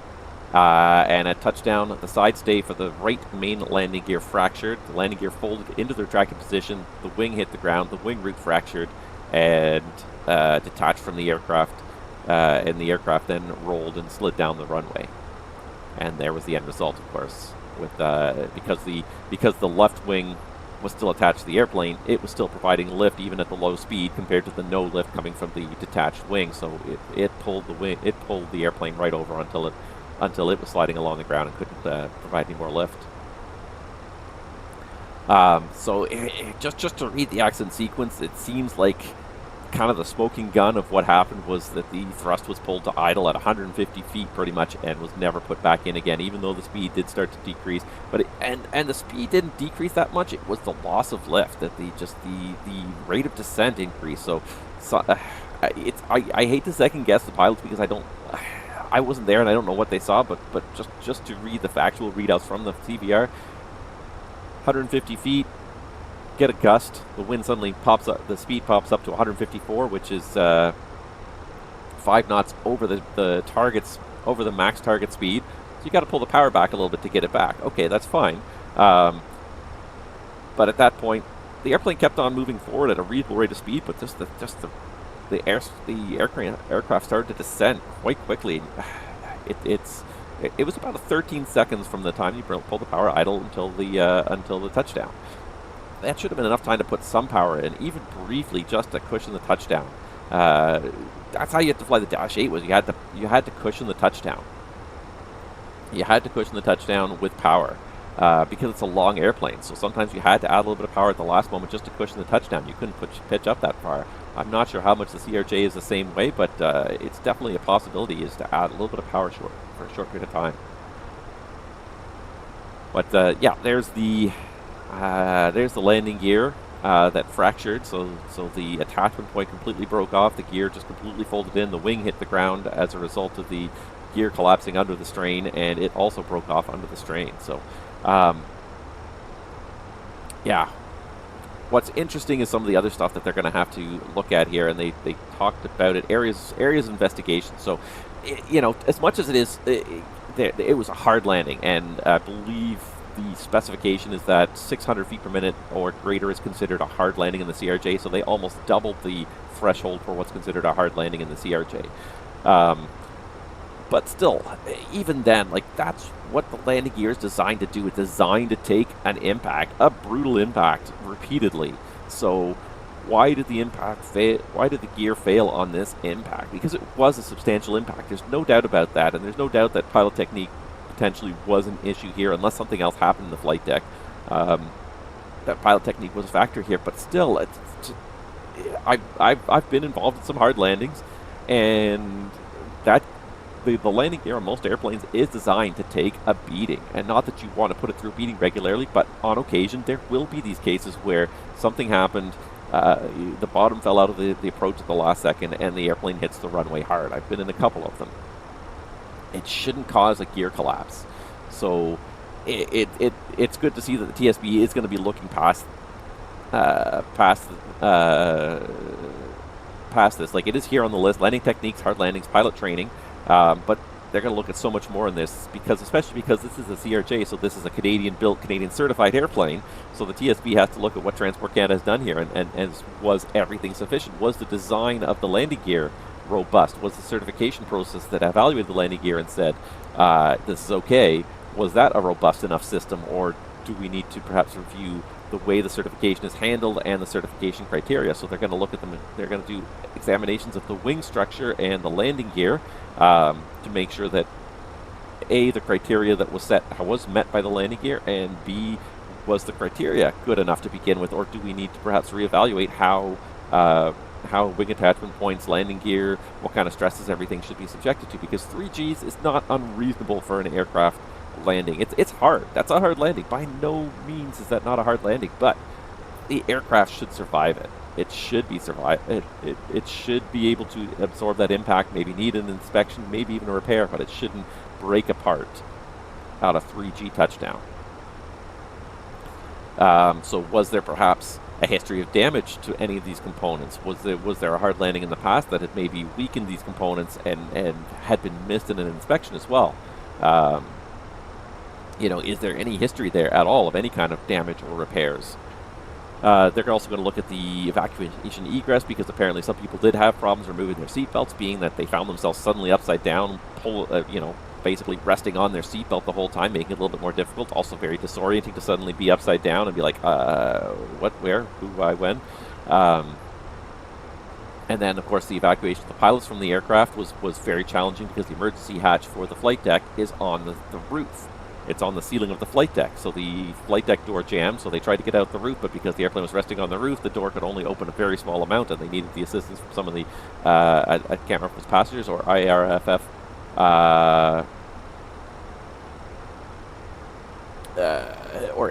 somebody had to assist the pilots out of the flight deck, because they couldn't really get out because the opening was too small when they opened that emergency hatch. So is there a better way to have an emergency hatch design on that airplane? Yeah, so flight deck secondary egress route is something they're going to consider. Organization, management, factory flight attendant, training, coordination, emergencies, ARFF, and emergency medical technicians after the accident. So there's lots of stuff. This is just preliminary. This is just factual. This is what happened during the accident sequence, how everyone got out of the airplane. Nothing analytical here, but it does certainly raise some questions. So,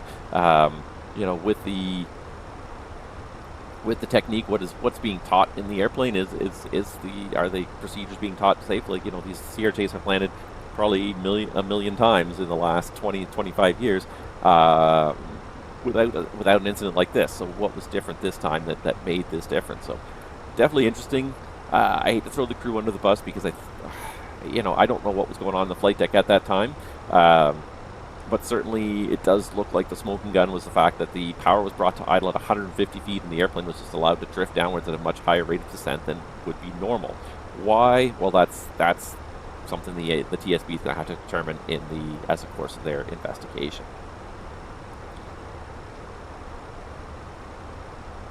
There you go. And I do I'm not trying to second guess any of the crew actions, because I don't know what happened in that flight deck, and I really hate to second guess a crew, and certainly without them around to respond to it and say, here's what we were doing and here's why. And I'm sure that will come out in the final investigation, and I certainly hope that we can all learn something useful from it and hopefully prevent anything like this from happening again. But it reminds me of one thing that just happened just the other day, and it really bugged me. It really, really bugged me. Just because, again, of this whole second guessing what other people are doing and trying to do other people's jobs for them. This happened the other day. We're getting ready to depart, and we have a Dash 8, we're number 2 to depart, and then the Dash 8 lands on the runway we're going to depart from at night, in the dark, and tower controller instructs them to vacate left on a certain 9-degree taxiway, and they say okay, and then before the crews even finish responding to that, the tower controller comes back and says, you missed that taxiway, take the next left, expedite off the runway, you're the first Dash 8 to miss that exit tonight. And I thought to myself, what a horrible, unprofessional thing to say. What a completely unprofessional thing to say. I understand that maybe you are a little frustrated by the fact that they missed the exit that you had planned on them taking, but what a completely and totally unprofessional thing for an air traffic controller to say, oh, you're the first one to do that today, or the first one not to do that today. you don't know what's going on in that flight deck. It's not for you to say, just because everyone else did it, you should do it too. They had another still half a runway in front of them.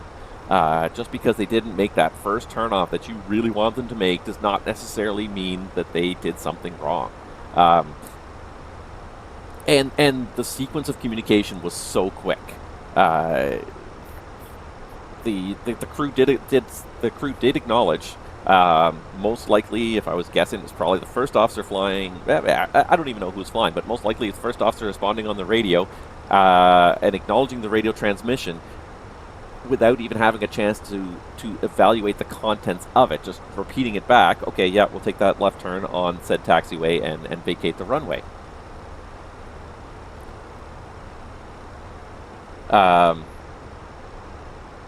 And it was literally half a second after the transmission. So if you can imagine being in the flight deck and the guy turns over and says, okay, we're going to take the left turn on this taxiway, before either crew member can even sort of finish that communication process between each other and evaluate where they are and whether or not they're going to make that turn onto that taxiway, the controller already says, oh, you missed it, you're an idiot.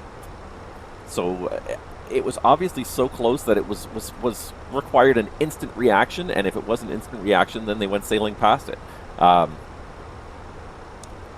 So the fact that he waited to the last minute to give them that instruction, didn't even give them time to react to it before he chided them on it, but then the fact that, again, you're the first Dash 8 to miss that tonight. So what? You don't know anything about what's going on in that Dash 8. You don't know. That could be the heaviest Dash 8 that's landed here tonight. They could be a new crew. They could be unfamiliar. The taxiway in particular didn't have lead-off lights for that taxiway lane, so like in the dark, it can be very hard to spot these taxiways sometimes. If you're going just fast enough, oh, we just missed it. As if, like, the runway ends at that specific taxiway for Dash 8s. It was just, it really, really, really made me cringe to hear it. And I regret not saying something. I was so tempted at the time. I was like, I should say something. And I was kind of like thinking about it. And it was only afterwards I'm like, I really should have said something. And I really wish I had just said that is an unprofessional statement to make, and we don't appreciate it, because we are doing our best at all times. We really are. We're trying our best to do the best job we can, to work within the system, to be good players, to be on the runway for the shortest time possible. But once you're on that runway, you own that runway for the time you need for it. If you need to go to the next exit because maybe you landed a little long, maybe there's a gust of wind and you floated a little bit farther than you'd expected, and you weren't able to make that taxiway, so be it. That's the way the business works. We have to adapt to the situation in front of us. It was just, I really kind of wish I had said something at that moment. Called out the controller, and not just called out the controller too, but also just to kind of offer a little bit of support to those guys, because for all I know, the person who was talking on the radio, it could have been their second day on the airplane. They could have been years experience. I don't know. The controller doesn't know. Why are we making them feel bad about what taxiway they got off on? You didn't even give them a chance to acknowledge it, really barely, and they just read it back and probably hadn't even looked up to see whether they were passing the taxiway or not before the controller's already saying, oh, you missed it.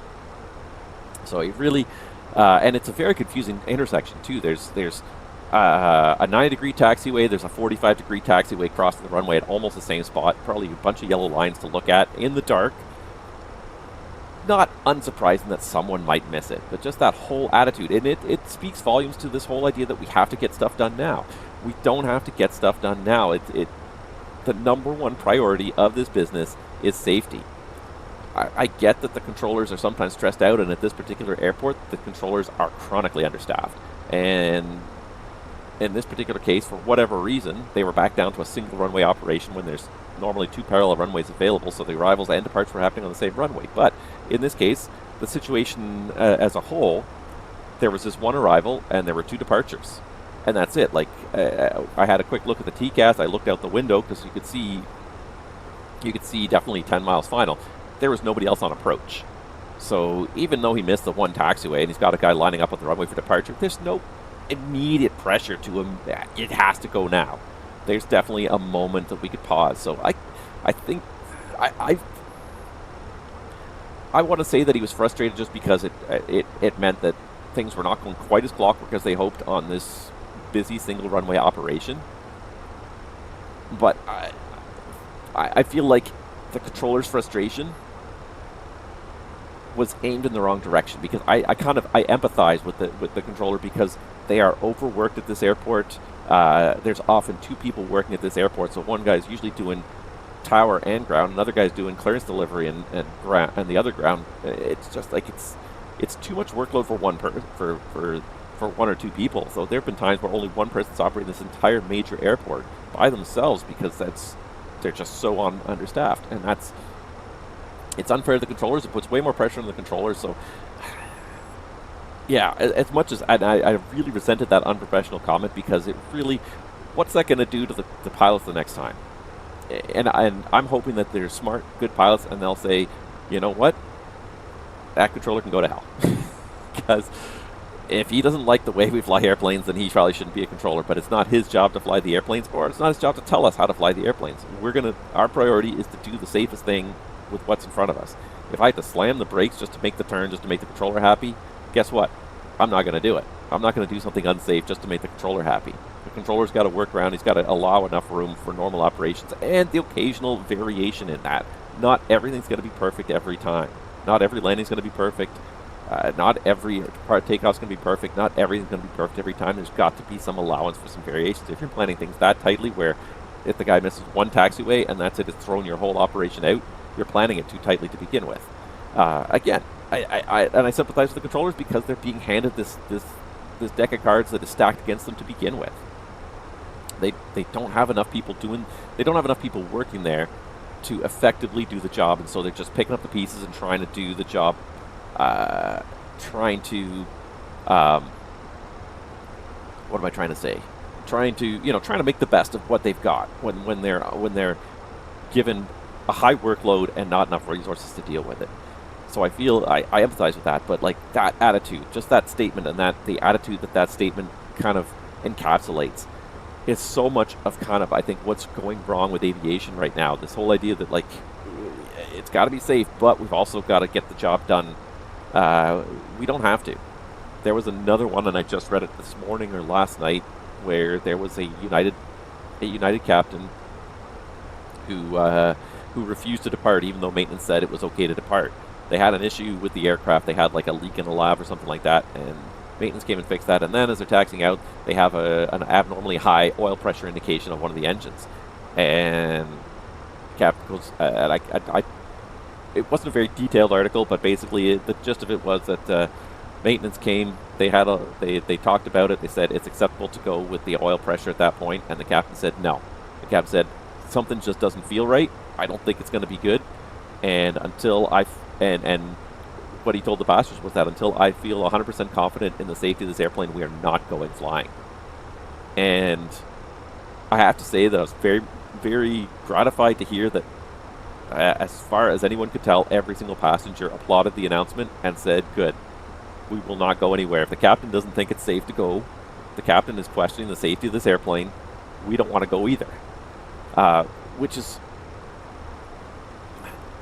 yeah, and I just read what an interesting story said. Lots of eye rolls among crews in various cockpits when someone says something like that. Yeah, absolutely. But I have to say, kudos to the captain for standing up and saying something's not right.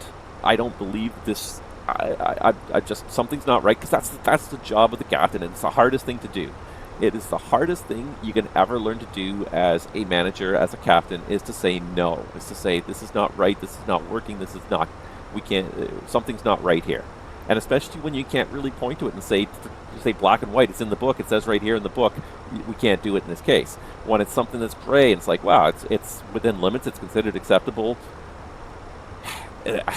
Sometimes you've got to be the person to stand up and say, I don't think that's right, and I'm not going to put my life or anybody else's life on that. So good on that person, good on that captain for standing up and saying that this is not right, and let's figure out what's going on with this, and let's fix it and make it right. And thank goodness for the passengers who backed them, who said, you know what, if we're going to take a delay because the captain says there's something going on with this airplane, something's not right with it, he doesn't feel good about it, we'll stand behind him 100%. We will not complain. We will we'll go when the captain is happy. And it's not that the captain's being frivolous or is trying to get out of work or anything like that, but just the airline crews, and especially the captains, are that last line of defense in the airline industry, They are the last chance to catch something going wrong, whether it be a mistake in the flight plan, that there's not enough fuel, or there's something that's been missed within the alternate or the destination, whether it be something with maintenance that's just not quite right, or maybe the combination of things. There's 3 MELs in this airplane, and individually they're not bad, but when you combine all 3 of them together, it creates a bad situation, or potentially bad situation. It's up to the captain to really look at everything and evaluate that, and it's so tough. It's so easy because the constant assumption in an airline is that a flight's going to go, and everyone's just pushing towards departure. We're loading the airplane, we're putting the people on, we're fueling it, we're loading the catering. Everything is pushing towards go, and there's usually only one person who says stop, and it's the captain. He says stop, we gotta wait, something's not right. And yeah, so it's very gratifying to see that A, that captain was able to take that decision, B, that he got support from his passengers for making that decision. When he stood up and said, "This is what I'm feeling. This is why we're doing this, and we're gonna not leave until we make it right." So good on them for doing that. And that's the attitude we should have in this business. And so often it seems like we're kind of slipping down the slope of, well, we got to go. We got to make do with what we got because we don't have enough controllers working in the tower. So we're just going to have to all work harder and do more work than we're really capable of. But we'll just hope that nothing bad happens. That's been the pervasive attitude for a while now, and it's got to stop. It's got to stop. We've got to stop and say, this is insufficient. We do not have the sufficient resources to do this. We're going to have to reduce the workload, not increase the workload and just make do, because that seems to be the attitude, especially, and I hate to single it out, but especially in the United States. That it's not the controller's fault. The controllers just simply handed a lousy hand. Well, so-and-so called in sick today, so guess what? There's only 2 of you for the whole day. You're going to have to take breaks whenever you can, and in the meantime, you're going to both, and when one of you's on a break, the other person is going to be doing double the workload, more than double the workload they normally should, because we're understaffed to begin with, and now somebody called in sick. And then that's it. They just accept it as, okay, well, I guess we got to do this, and I hope I don't screw up anything or forget anything while I'm distracted by doing all these things. And that's what happens so often. San Diego, there's been multiple incidents in San Diego where there's only one controller working, and because they're working by themselves and they're doing clearance delivery, and they're doing ground control and tower control, and things get screwed up and things get missed. Why? Because they're doing too many things. They're pushing beyond their capabilities, and it's not the controller's fault.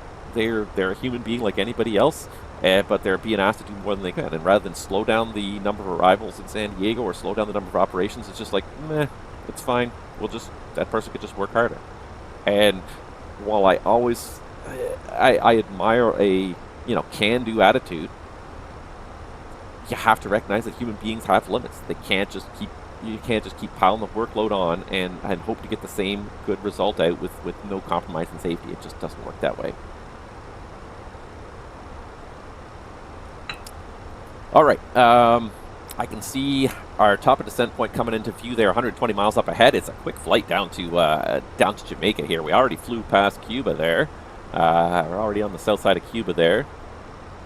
And we're going to probably see Jamaica come over the horizon very soon here. So let's start trying to set up. So first things first, I'm just going to look. I assume I don't have any controllers online. No, I do not. Of course not. So the next thing is there a way to get an ATIS?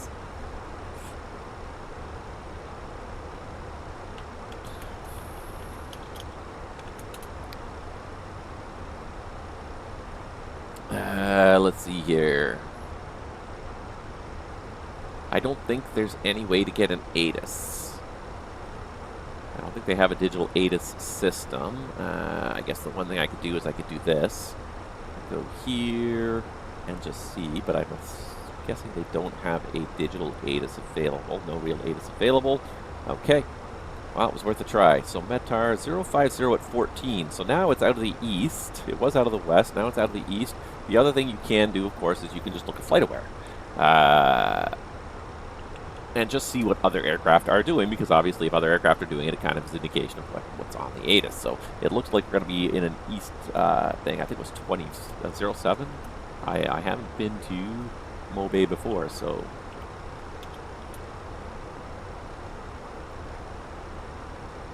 let's just have a quick little look-see here.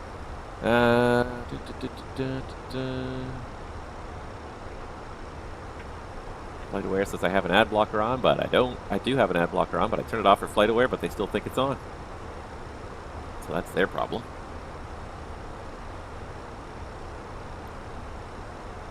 All right. Not too many arrivals right now. It's really kind of hard to tell. The first set of arrivals look like they're just kind of coming in. There's a whole line of them here. There's a Spirit, an Air Canada, American, JetBlue. Yeah, there's a whole kind of trail of them here, a whole line of them coming in right now. And it looks like the one departure that they have that's airborne on American is also departed to the east. So, yeah, we're going to do east. So we were going to do, I think, 25, but now I think we're going to switch it up. And we're going to say, keep it easy, I think. Let's see here. So let's just have a look at the star. Where does the star end? And does it lend itself to an RNAV, or should I just plan on doing an ILS? So the star, we're doing ADSL inbound. And then ADSL, and then you turn and you fly inbound to Lennar. So we could even do the ILS, because the ILS, it doesn't actually have Lennar on it, but I think that's 13 DME arc. Is that the same as the arc for the arrival here? It's actually an 11 DME arc. Yeah, it'll get us there. Let's plan the ILS 07. Alright, so first things first, let's just make sure we can land there. It's a little bit late to be making these calculations, but anyways, assuming it's dry, let's make sure our METAR's good. Let's see here. Sorry about that. Let's just have a quick look for a landing weight here. So 56.4, 56.9, 59.9. So essentially 60 tons.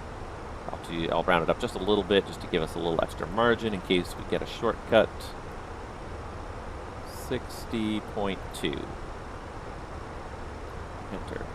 Low auto brake, idle reverse, manual landing flaps full, auto thrust on. On a 9,000 foot runway, this gives us a factored landing of 79 with a margin of over 2,000 feet. So we could definitely do auto brake low is no problem. Alright, so auto brake is on low. Good stuff. Wow, it's a fast flight. Compared to what we normally do, it's a fast flight.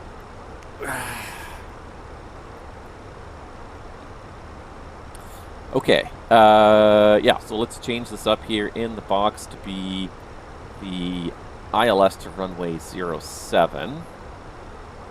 And I'm just going to pull up the plates and pull them over here on the other screen for a moment. What are you doing here? What are you doing here? You're killing me here. All right. Approach vias. So what do we have for an approach via? We probably don't have too much because it's fairly straightforward. We have Omaxi. Omaxi SIA, which is the procedure turn. We're not doing the procedure turn, so I'm going to put Omaxi in there. ILS 07, Lennar 7. Okay, so that's good.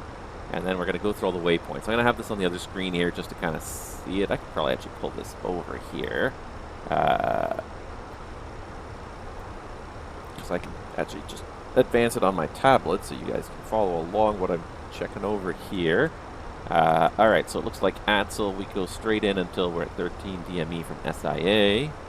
So ADSL, 13 DME, and then it's a course of 141. I kind of want to do it this way here, too. Just, okay, this is terrible. Okay. Hold on.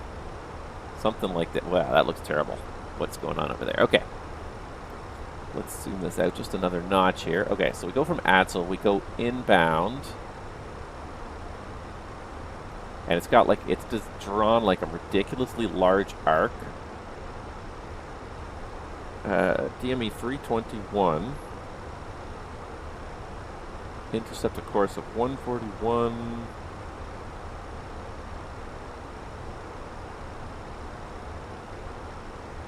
Course of 141. Intercept 11 SIA. DME arc. So this is the 11 DME. Lennar, Omaxi hold. I'm going to clear the Omaxi hold because I do not need the Omaxi hold. There, that's why, because it's drawing a hold on there. That's more like what it's supposed to look like. Okay. Yeah, we don't need the hold on there. That's more sensible. Omaxi above 3,000. So Linar.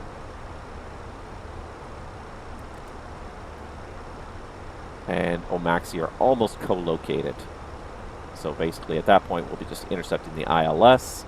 And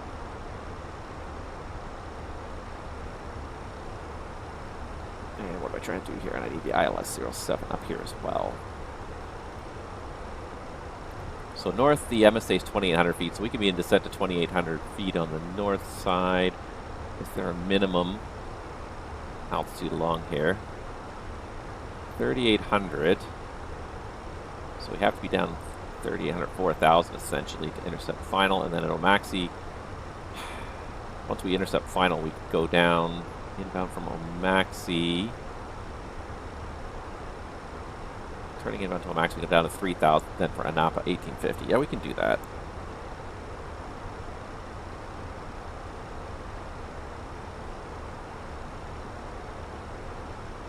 So Omaxi is at 11 DME, which is, yeah, that's the arc. So yeah, Omaxi's right there, 3,000 feet. It might be a little bit of a hustle to get down, so we'll try to be at least flaps 2 before we intercept final, so we can really hustle down, get the gear down and hustle down. 500 feet, and then the missed approach is at 073, heading 500 feet. Left turn 322. Yep, left turn to intercept, proceed via the 13 DME. SIA VOR arc to Omaxi. Climbing 3,000, and that's where we hold again. Climbing 3,000, max 200 knots until established on the 322 heading. So 200 knots max in the go-around initially. Alright, so that all looks good. 1095 for ISIA 073. That, yep, it's all in there. Prog page. 108 miles to go. Cheapest aerodynamics is high. 3 miles. Perfect. No need for an RNP value. So perf page for the descent. 0.78, 293 is fine. And then for the arrival, let's get the METAR back up here again. So we're looking at QNH 1017.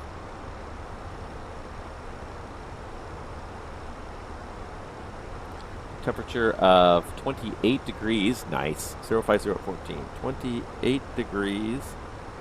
050 at 14. And the barrel minimums for this ILS, 305 feet. 305 feet. Missed approach is 3,000, we said, I believe. 3,000, yep. 3,000. So for the acceleration and the engine acceleration, we're going to put 3,000 feet. And I think that's it. Fuel prediction, 1.7. We got 45, almost 50 minutes of extra fuel before we got to go off to the alternate. Just going to copy the active now. Active flight plan for the secondary, not modified at all otherwise. And how are we doing? We got 17 miles of top drop. Are you ready for the approach briefing? Go ahead. All right, so technical status of the airplane. We have the one generator failed. The APU is still running, supplying the electrical system. And otherwise, the aircraft is serviceable. We had the Sec 2 fault, but that did get reset. It's not there still.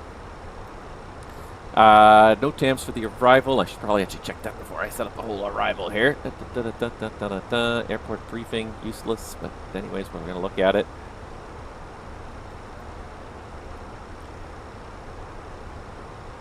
All right, so MKJS, intermittent UAS ops will take place. That's it. Okay, not too many no temps. Perfect. Okay, so we are doing the... what are we doing here? We're doing the Linar 7 arrival for Mobay through ADSL. PRDME is required. DME arcs and holds are based on SIA VOR. And yeah, the routing constraints are all as published. Everything's programmed in, and as we approach Linar, we'll just basically arm the approach. It should do the turn inbound for us. The approach today is the ILS DME runway 07. Plate 11-1, ISIA 1095-073, the inbound course. Final approach altitude at Napa 1850, the ILSDA of 305. Got 305 set. No temperature compensation required at 28 degrees. I'm just going to set a lower altitude for now. We're going to set 10,000 and start down. Mach descent all blue. The missed approach is as published or as advised by ATC. The top altitude 3,000 on the missed approach. The MSA 3,800 feet, the highest one to the south and west of the field where we'll be for intercepting final. So we're going to be at 3,800 till we are established on final inbound from Omaxi. Then we can drop down super quick. So it's going to be a little bit of a steep descent there. Minimum visibility for this approach 1,300 meters. Landing at Mo Bay, we were going to go to the gate 9, I believe it was here. I had a look at it yesterday and set it up, and yeah, right in the corner, gate 9, that's where we're going. So after landing, it's only a right turn off the runway. Probably going to make Bravo, and then if we miss that, Alpha and into the apron.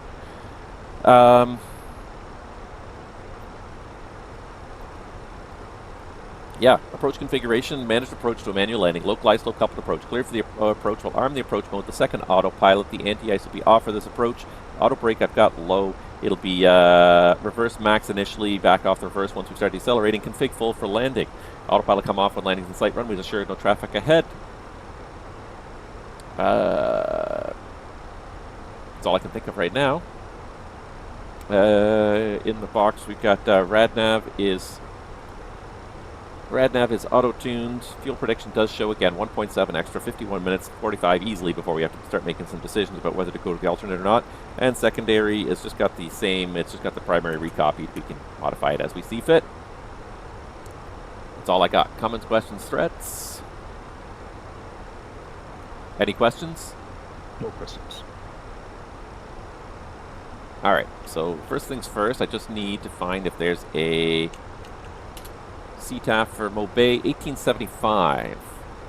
Alright, so 1875, because I was pretty sure, I was about 80% sure that the Caribbean was involved with the CTAF trial as well. It's VAT USA, VATCAN, and VATCAR, I believe, are the three that are currently involved in the CTAF trial. And I think it's going well.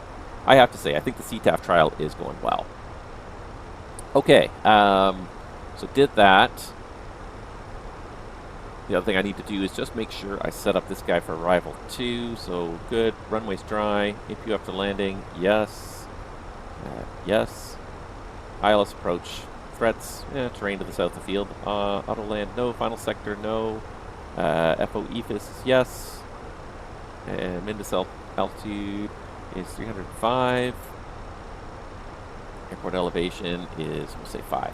I think it's higher than that, actually. But anyways. Alright. That's all good. I think I got everything there. Yeah, that was a short flight. Makes for an easier stream when they're short. The 3 hours is just, 3 hours is good. Good, like, I've got to have a lot of topics to talk about. But anything less than 3 hours, and you're just like, my God.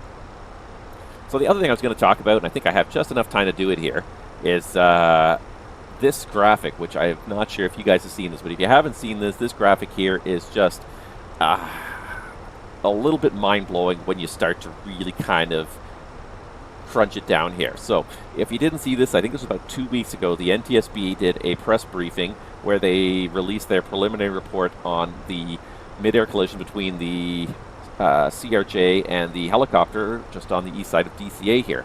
And this was the highlighted graphic that the chairperson, the chairwoman of the NTSB brought out, and it really speaks volumes here. So this is runway 33 at DCA. This is the Potomac River right here. This is a 3-degree PAPI guided approach. So there's no ILS approach or anything. There's no glide slope on 33. It's normally a circle to land, so you'd be following the PAPIs down. So the PAPIs lead you on this. This is the Route 4 helicopter corridor, which basically is supposed to go up the east coast of the river. At the east coast of the Potomac River, if you're at the 200-foot top altitude for Route 4, you are 75 feet below an aircraft that is flying the ideal 33-degree glide path PAPI guided glide path to runway 33. 75 feet is your separation between this helicopter and this airplane on this approach. And that's if A, the helicopter is at the altitude they're supposed to be at, and also B, if they're right at the coast of the river. If they're out over the river a little bit, which the accident helicopter was, the margin obviously decreases even more to the point where you're in the middle of the river, you're 1,000 feet from shore, you're pretty much at the same altitude. Now, 75 feet, I mean, it sounds like a lot kind of immediately, but at the same time, like if you start to think in the aviation perspective, 75 feet is nothing. The flight test standard requires a pilot to be able to maintain altitude within plus or minus 100 feet. So even given these criteria, if this helicopter pilot is within the flight test standard, can pass a flight test, they would still be at an altitude where they would actually collide with this other airplane. 75 feet, that was it. That's the tolerance. That's the safety margin, is 75 feet. 75 feet is nothing in aviation when it comes to safety tolerances between moving aircraft. That's nothing. And so that, I believe the word she said was appalled, disgusted. I can't remember what the word she said, but if you get a chance, go watch it on YouTube. They live stream the whole thing. The first 15 minutes or so of it is so interesting just to hear the chairwoman of the NTSB just characterize this as an absolutely unacceptable situation. That this Route 4 corridor, there should never be an aircraft in both of those corridors at the same time. Either one is active or the other is active, but under no circumstances should those both be active at the same time. And the FAA has now permanently revoked that corridor. That corridor will not exist unless approaches are not being done to 33, but there will never be helicopters going down that side of the Potomac while there's an aircraft above them doing an approach to 33. So either the 33 is going to be closed if the helicopter route is needed, or the helicopter route is going to be closed if approach is being done to 33, but there will never be aircraft on both at the same time. But the fact is, like, how long this was allowed to go on for? 20, 30, 40 years, and this was considered acceptable. They did an analysis of the ASAR system, and in the previous, like, I think it was 4.5 years that they looked at data for, they found over 15,000 incidents that were considered a loss of separation, less than the ideal amount of separation between a helicopter and an aircraft on this route, and 85 what could be considered like serious incidents where the separation was so low that it was considered a serious risk of collision, and on average once a month a helicopter on this route would set off a TCAS alert in an aircraft. But it was just allowed to continue. It's always been like that. It's a little sketchy, but it's fine. We'll let it go. And that's the kind of things where it's like we just got to look at it and say we just got to sit back and say no. We just can't let this continue. This is not a safety margin. There is no margin for error there. There is just no margin for error. So we looked at it's a great presentation to watch and listen to. And I realized that I didn't look to see if there's a transition altitude here. Transition level, flight level 180, transition altitude 7,000. Okay, so we can go to what was the altimeter again? 10. I've forgotten. 1019 set passing 12,600. What was it? It was Now. Where's it here? Q1017. 1017. So there we go.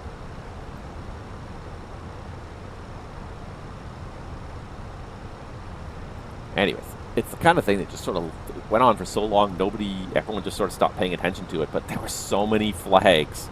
That's the sad thing. There was a safety system that should have caught this, and it was just ignored as the cost of doing business. You can't just ignore these things, as that's the way it's always been done. It's fine. Alright, I'm just going to clear the receive message here to get rid of that. JetBlue Ops, I don't care about you. 1,000 to go. Roger. Alright, we're starting to slow. I'm going to go ahead and set 4,000 now for the descent. I'm going to get the MoBay frequency up and running here. So what are we? We're about 30 miles north of the field. 25 miles north of the field. MoBay traffic, it's JetBlue 2427, 25 miles north of the field, descending on the Lennar arrival for the ILS runway 7 to MoBay. Alright, Why is there a big white puff thing there? Is that a cloud? Is that the airport?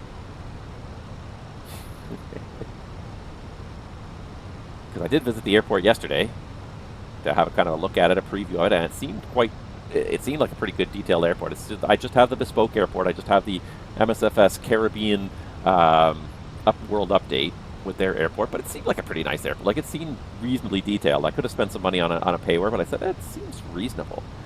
Well, what is this white spot here? That's like exactly where the airport is, too, isn't it? I hope the airport is loaded properly. Oh, I hope.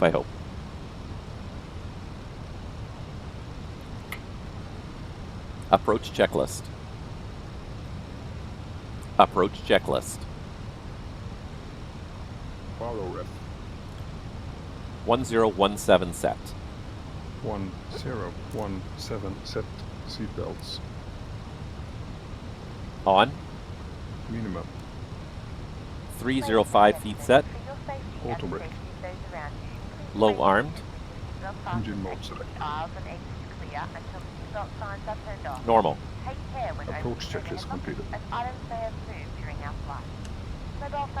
Alright, so I see Lenar's got 3,500 feet there, so if we're a little bit above the path, it's not a problem. I'm just going to look down here and say, Prague, yeah, we're a little bit higher than we should be, 800 feet high. Let's just start decelerating. Oh, look, the white's gone. Now it's loaded everything nicely. Perfect. The airport should be pretty much at our 12 o'clock. I think it's trying to load there. I think I see it there. It's kind of a little bit hard to see in all the clutter, but as we turn final, it'll become fairly obvious. So here's the 11 DME arc that we're turning final at.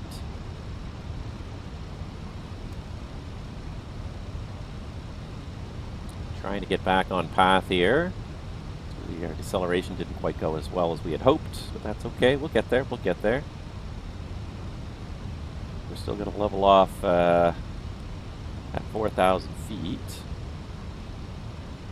I see the decel waypoint coming up in 5 miles. Once we get the decel waypoint, we'll have to start configuring pretty fast here. Because we'll turn final and we'll have to... I think if we got ATC vectors, I feel like we could be lower, but I don't think... But I don't see any ATC coming online, so we're going to have to just do this ourselves. We're going to have to follow the minimum safe altitudes on the chart, so 3,800 feet because of that high terrain. Flight deck. The cabin is now secure for landing. Thank you. Alright, still high. Kind of backed off the speed brakes, but got to get them down again.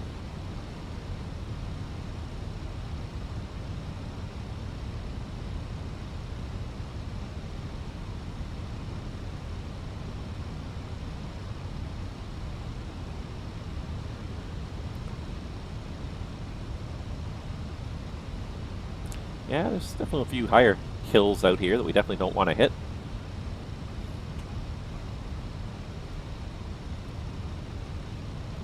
$1,000 to go. Roger. There's the decel waypoint. Now we can start configuring. Speed.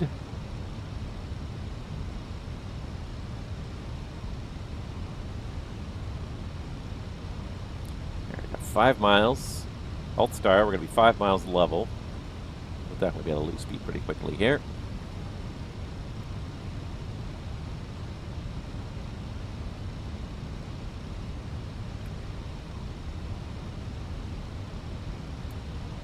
Flaps 1. Speed checked. Alt. Flaps 1. Checked.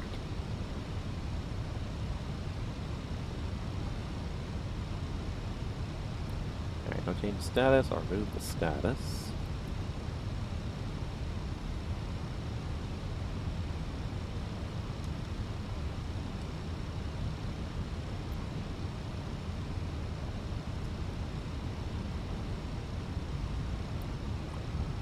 Oak star, alt star. Flaps 2. Flaps 2. Speed checked. Flaps 2.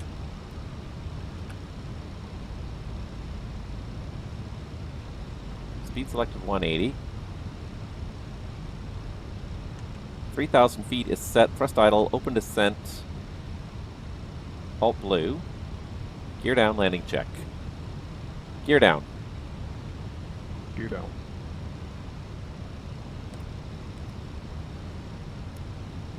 Cabin crew be seated for landing.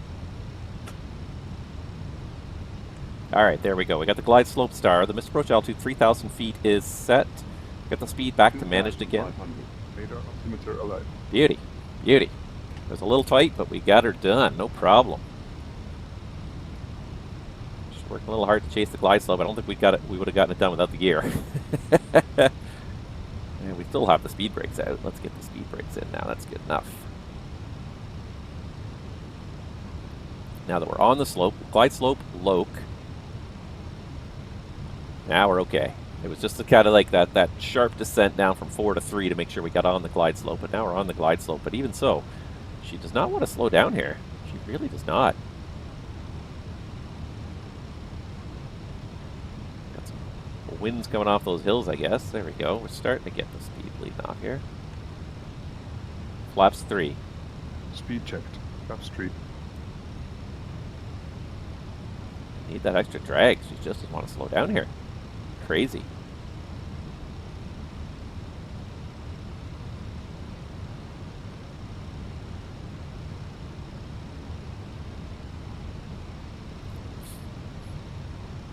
Oh, and there was a momentary overspeed. There, we're going to talk to maintenance about that one. Now she's getting it.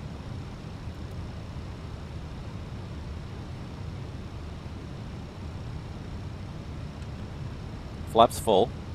Speed checked. Flaps full. Mobile traffic, JetBlue 2427 on final runway 07. Now let's do this really quickly, just while we got a moment while we're on final here. Gate 9. Sure. Now we got speed under control. Landing checklist. ECAM memo.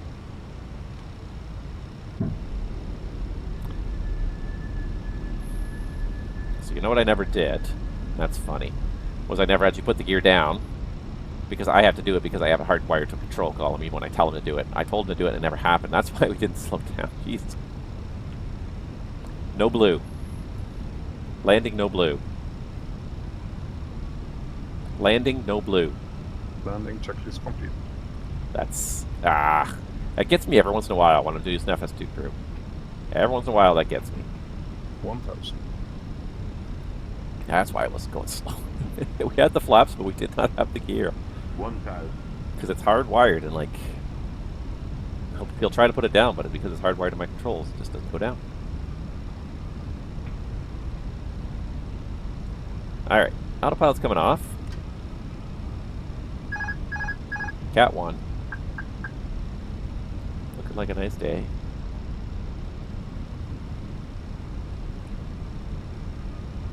I guess I don't need the APU after landing because it's already on.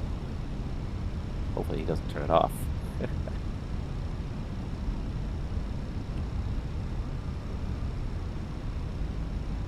Yeah, she was a little gusty there at the beginning of the approach, but she's stabilized now.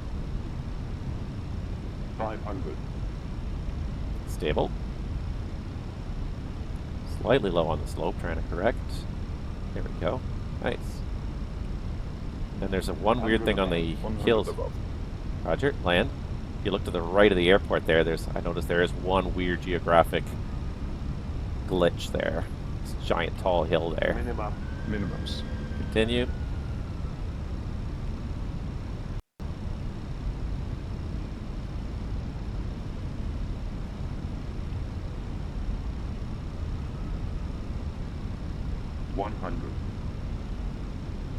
Too low, 30, terrain.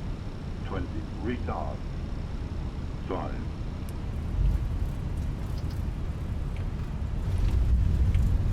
Spoilers, reverse green, T7.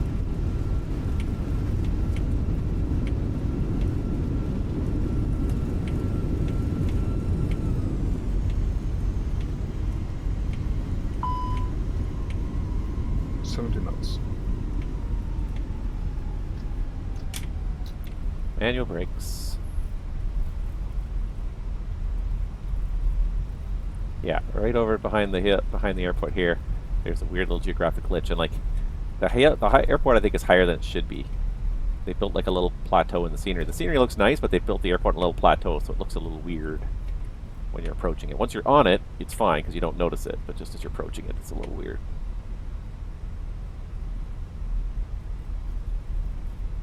Alright, so we're going to make the right turn on Alpha and all the way back to the apron. Yeah, there's the geographic glitch right there. Oh, a Sobo. And like, how did anyone like release this and say, that's fine? Like, did no one like look around this airport? Like, they spent a lot of time building it. That's the funny thing, is like, they spent a lot of time building these things. And then you look around and you're like, did no one look over there? Like, not one person that designed this scenery looked over there and said, ah, that doesn't look right. Alright.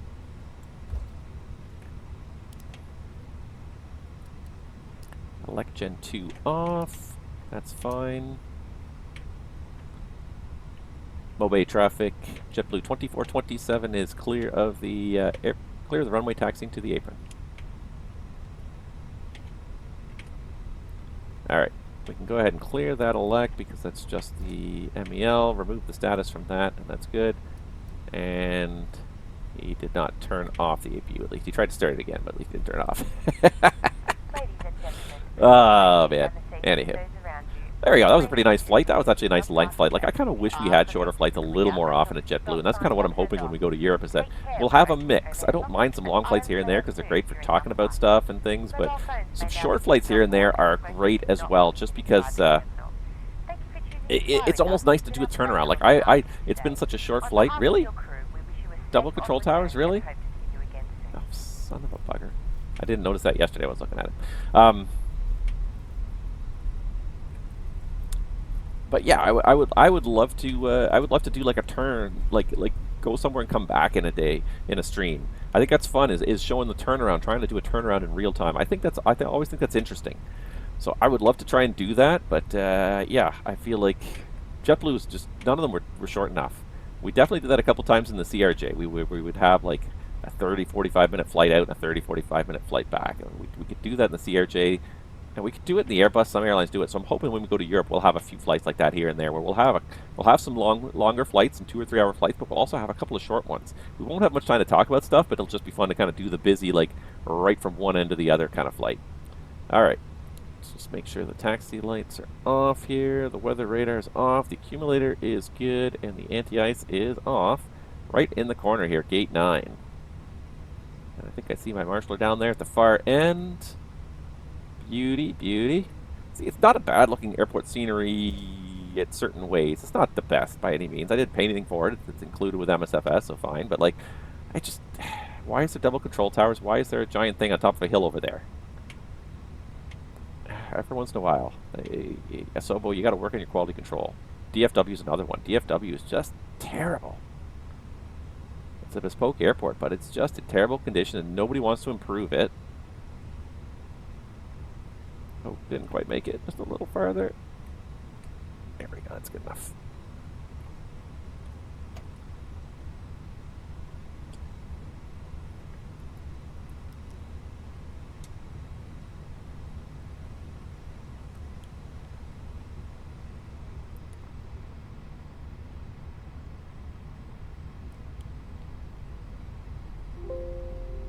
Thank you. I will.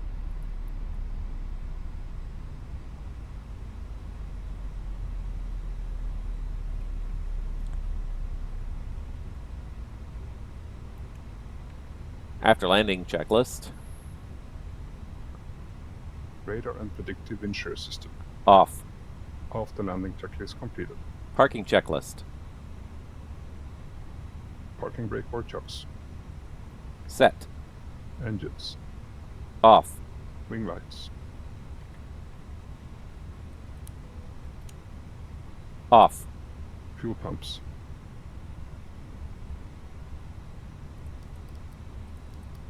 Off. Parking checklist completed. I'm not sure why he didn't want to turn off the fuel pumps, but he didn't turn off the fuel pumps. But that's okay, because the important thing is we're here. We're good. We're going to start offloading the passengers momentarily here. Oh, GSX has forgotten we had passengers. Nope, GSX remembers. See, now he's turning stuff off. Now he's turning the lights on again. Starting the APU a third time.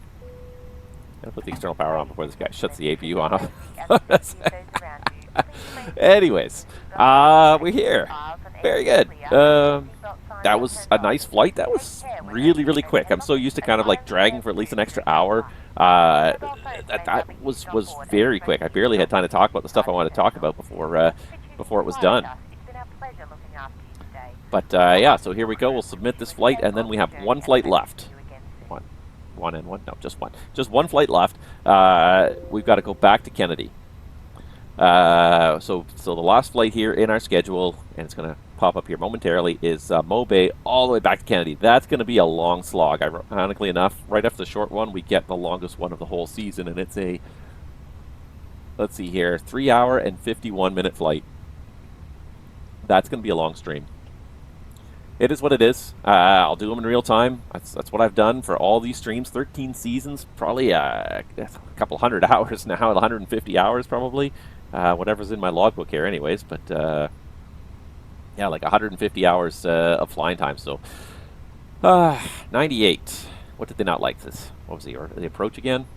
Was my landing rate to 3 out of 5, minus 316. And it's funny because like I thought that was a wonderful landing. I hate to toot my own horn, but I thought that was a really good landing. Like I thought the touchdown was nice and smooth, but apparently 315 is too much for them. So, anyways, still I thought it worked out really well. But yeah, we're getting there. So we got our XP built up a little bit here. We're going to be a long time till we make it to captain. We're senior first officer. It's going to be another 5,000 experience points. It's going to be a while, but we got our bank account is definitely bulking up a little bit. It's going to be a little while still, but we might be able to afford new type rating soon. And I'm actually, and I was thinking about this, I might change my TAC. So I had originally planned, my target was the 777, $4,000. But for $4,000, we could also operate the Airbus A350. I've heard good things about the iNiBuild's A350. It looks pretty nice. I don't think it's quite as in-depth as Fenix or PMDG, but certainly could be fun for a pilot's life. So I'm definitely looking at using that $3,000, almost $4,000 I have for another type rating. Which aircraft? I don't know. We got the 37, we got the 320 and the CRJ family, so maybe 350, maybe triple. See what airline I end up working for. I could go either way. Yeah, I like the triple. Don't get me wrong, I like the triple, and I haven't flown it enough to justify the purchase price yet because I purchased it and then I've barely flown it. But I also like the 350. So I don't know. We're going to have to play that by ear. I kind of had a plan, and I'm kind of letting the plan kind of slide a little bit now. But anyways, I received a friend request, and I didn't answer it here, so I should probably do that. But salary income credited, $152. The last flight, this one's not going to be $152. This was going to be about $100, maybe $110, because it wasn't even a full 2 hours, I don't think. But yeah, we will go and accept that friend request on a pilot's life. But that's basically it for me today. I'm not going to go anywhere else. I'm not going to do anything else. JFK is way too long to do in one day. So that'll be the next stream. I don't know when I'll squeeze that in. I will do it as soon as I think I can.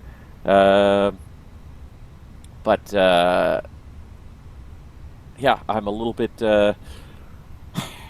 hesitant just because it's such a long stream. I'm going to have to make sure I work out that time. Not going to be able to have a leisurely 9:45 start. It's going to be like 9:15. Kick the kids out the door to school, and that's it. Get started, get going, because it's going to be a long one. But at the same time, it's going to be fun. And then move on to something different. I don't know what's next on my list. I really don't. Cathay Pacific. Ooh, $70 an hour to work for Cathay Pacific. Probably flying the triple, I would imagine. It's mostly what they have these days. 330, triple, 350. Oh, they do have the 350 as well, huh? Oh, yeah, now that I think about it, I have seen the Cathay 350s. But the trouble with Cathay, long legs. I mean, in and around Asia, not so much, but long legs. I don't think I could do that. Yeah, maybe I could. Maybe I could do the ones that are going down to, like, down into Philippines, Singapore, even Australia. How far is Australia? Even that's long. 4,000 miles. No, we're not doing that. No, we're not doing that. We're not doing 4,000-mile flights on a live stream anymore. I've done something like that before. Etihad wants me as well. Ooh. Not quite as much, but pretty good. Etihad. Etihad almost a little better because Europe's a little bit more manageable from the Middle East, but still, you end up with some fairly long stuff. OMAA to, let's see here, LEMD. No, it's like a 6 to 8 hour flight now. I want to fly some different parts of the world, and Etihad would definitely be fun, but again, it's just a question of like what's practical. Qantas, $70 as well. Wow, these airlines really want me now. These high-end airlines really want me. Qantas could be fun.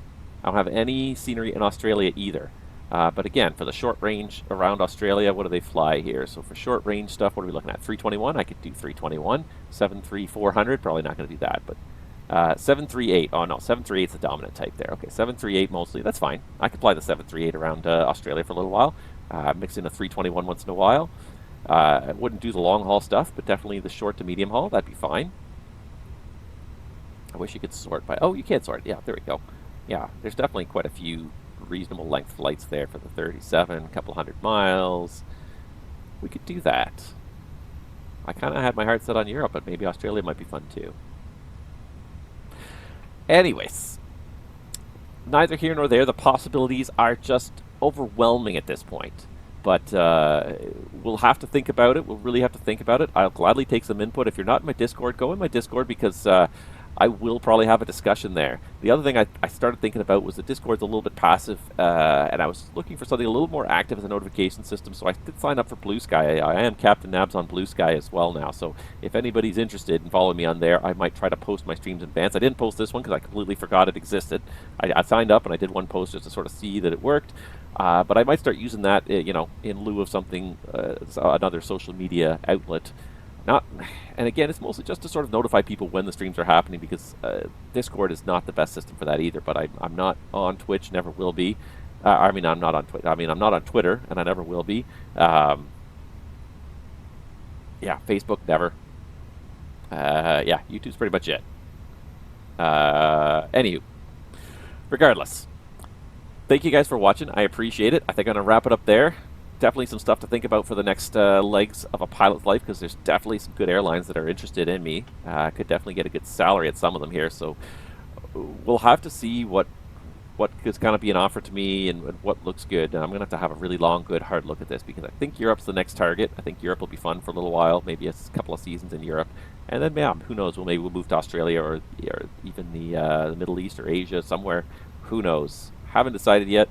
It's up in the air. I'd appreciate your feedback in the Discord, but in the meantime, I hope you guys enjoyed the stream, and we'll see you guys all on the next one. Enjoy the rest of your day.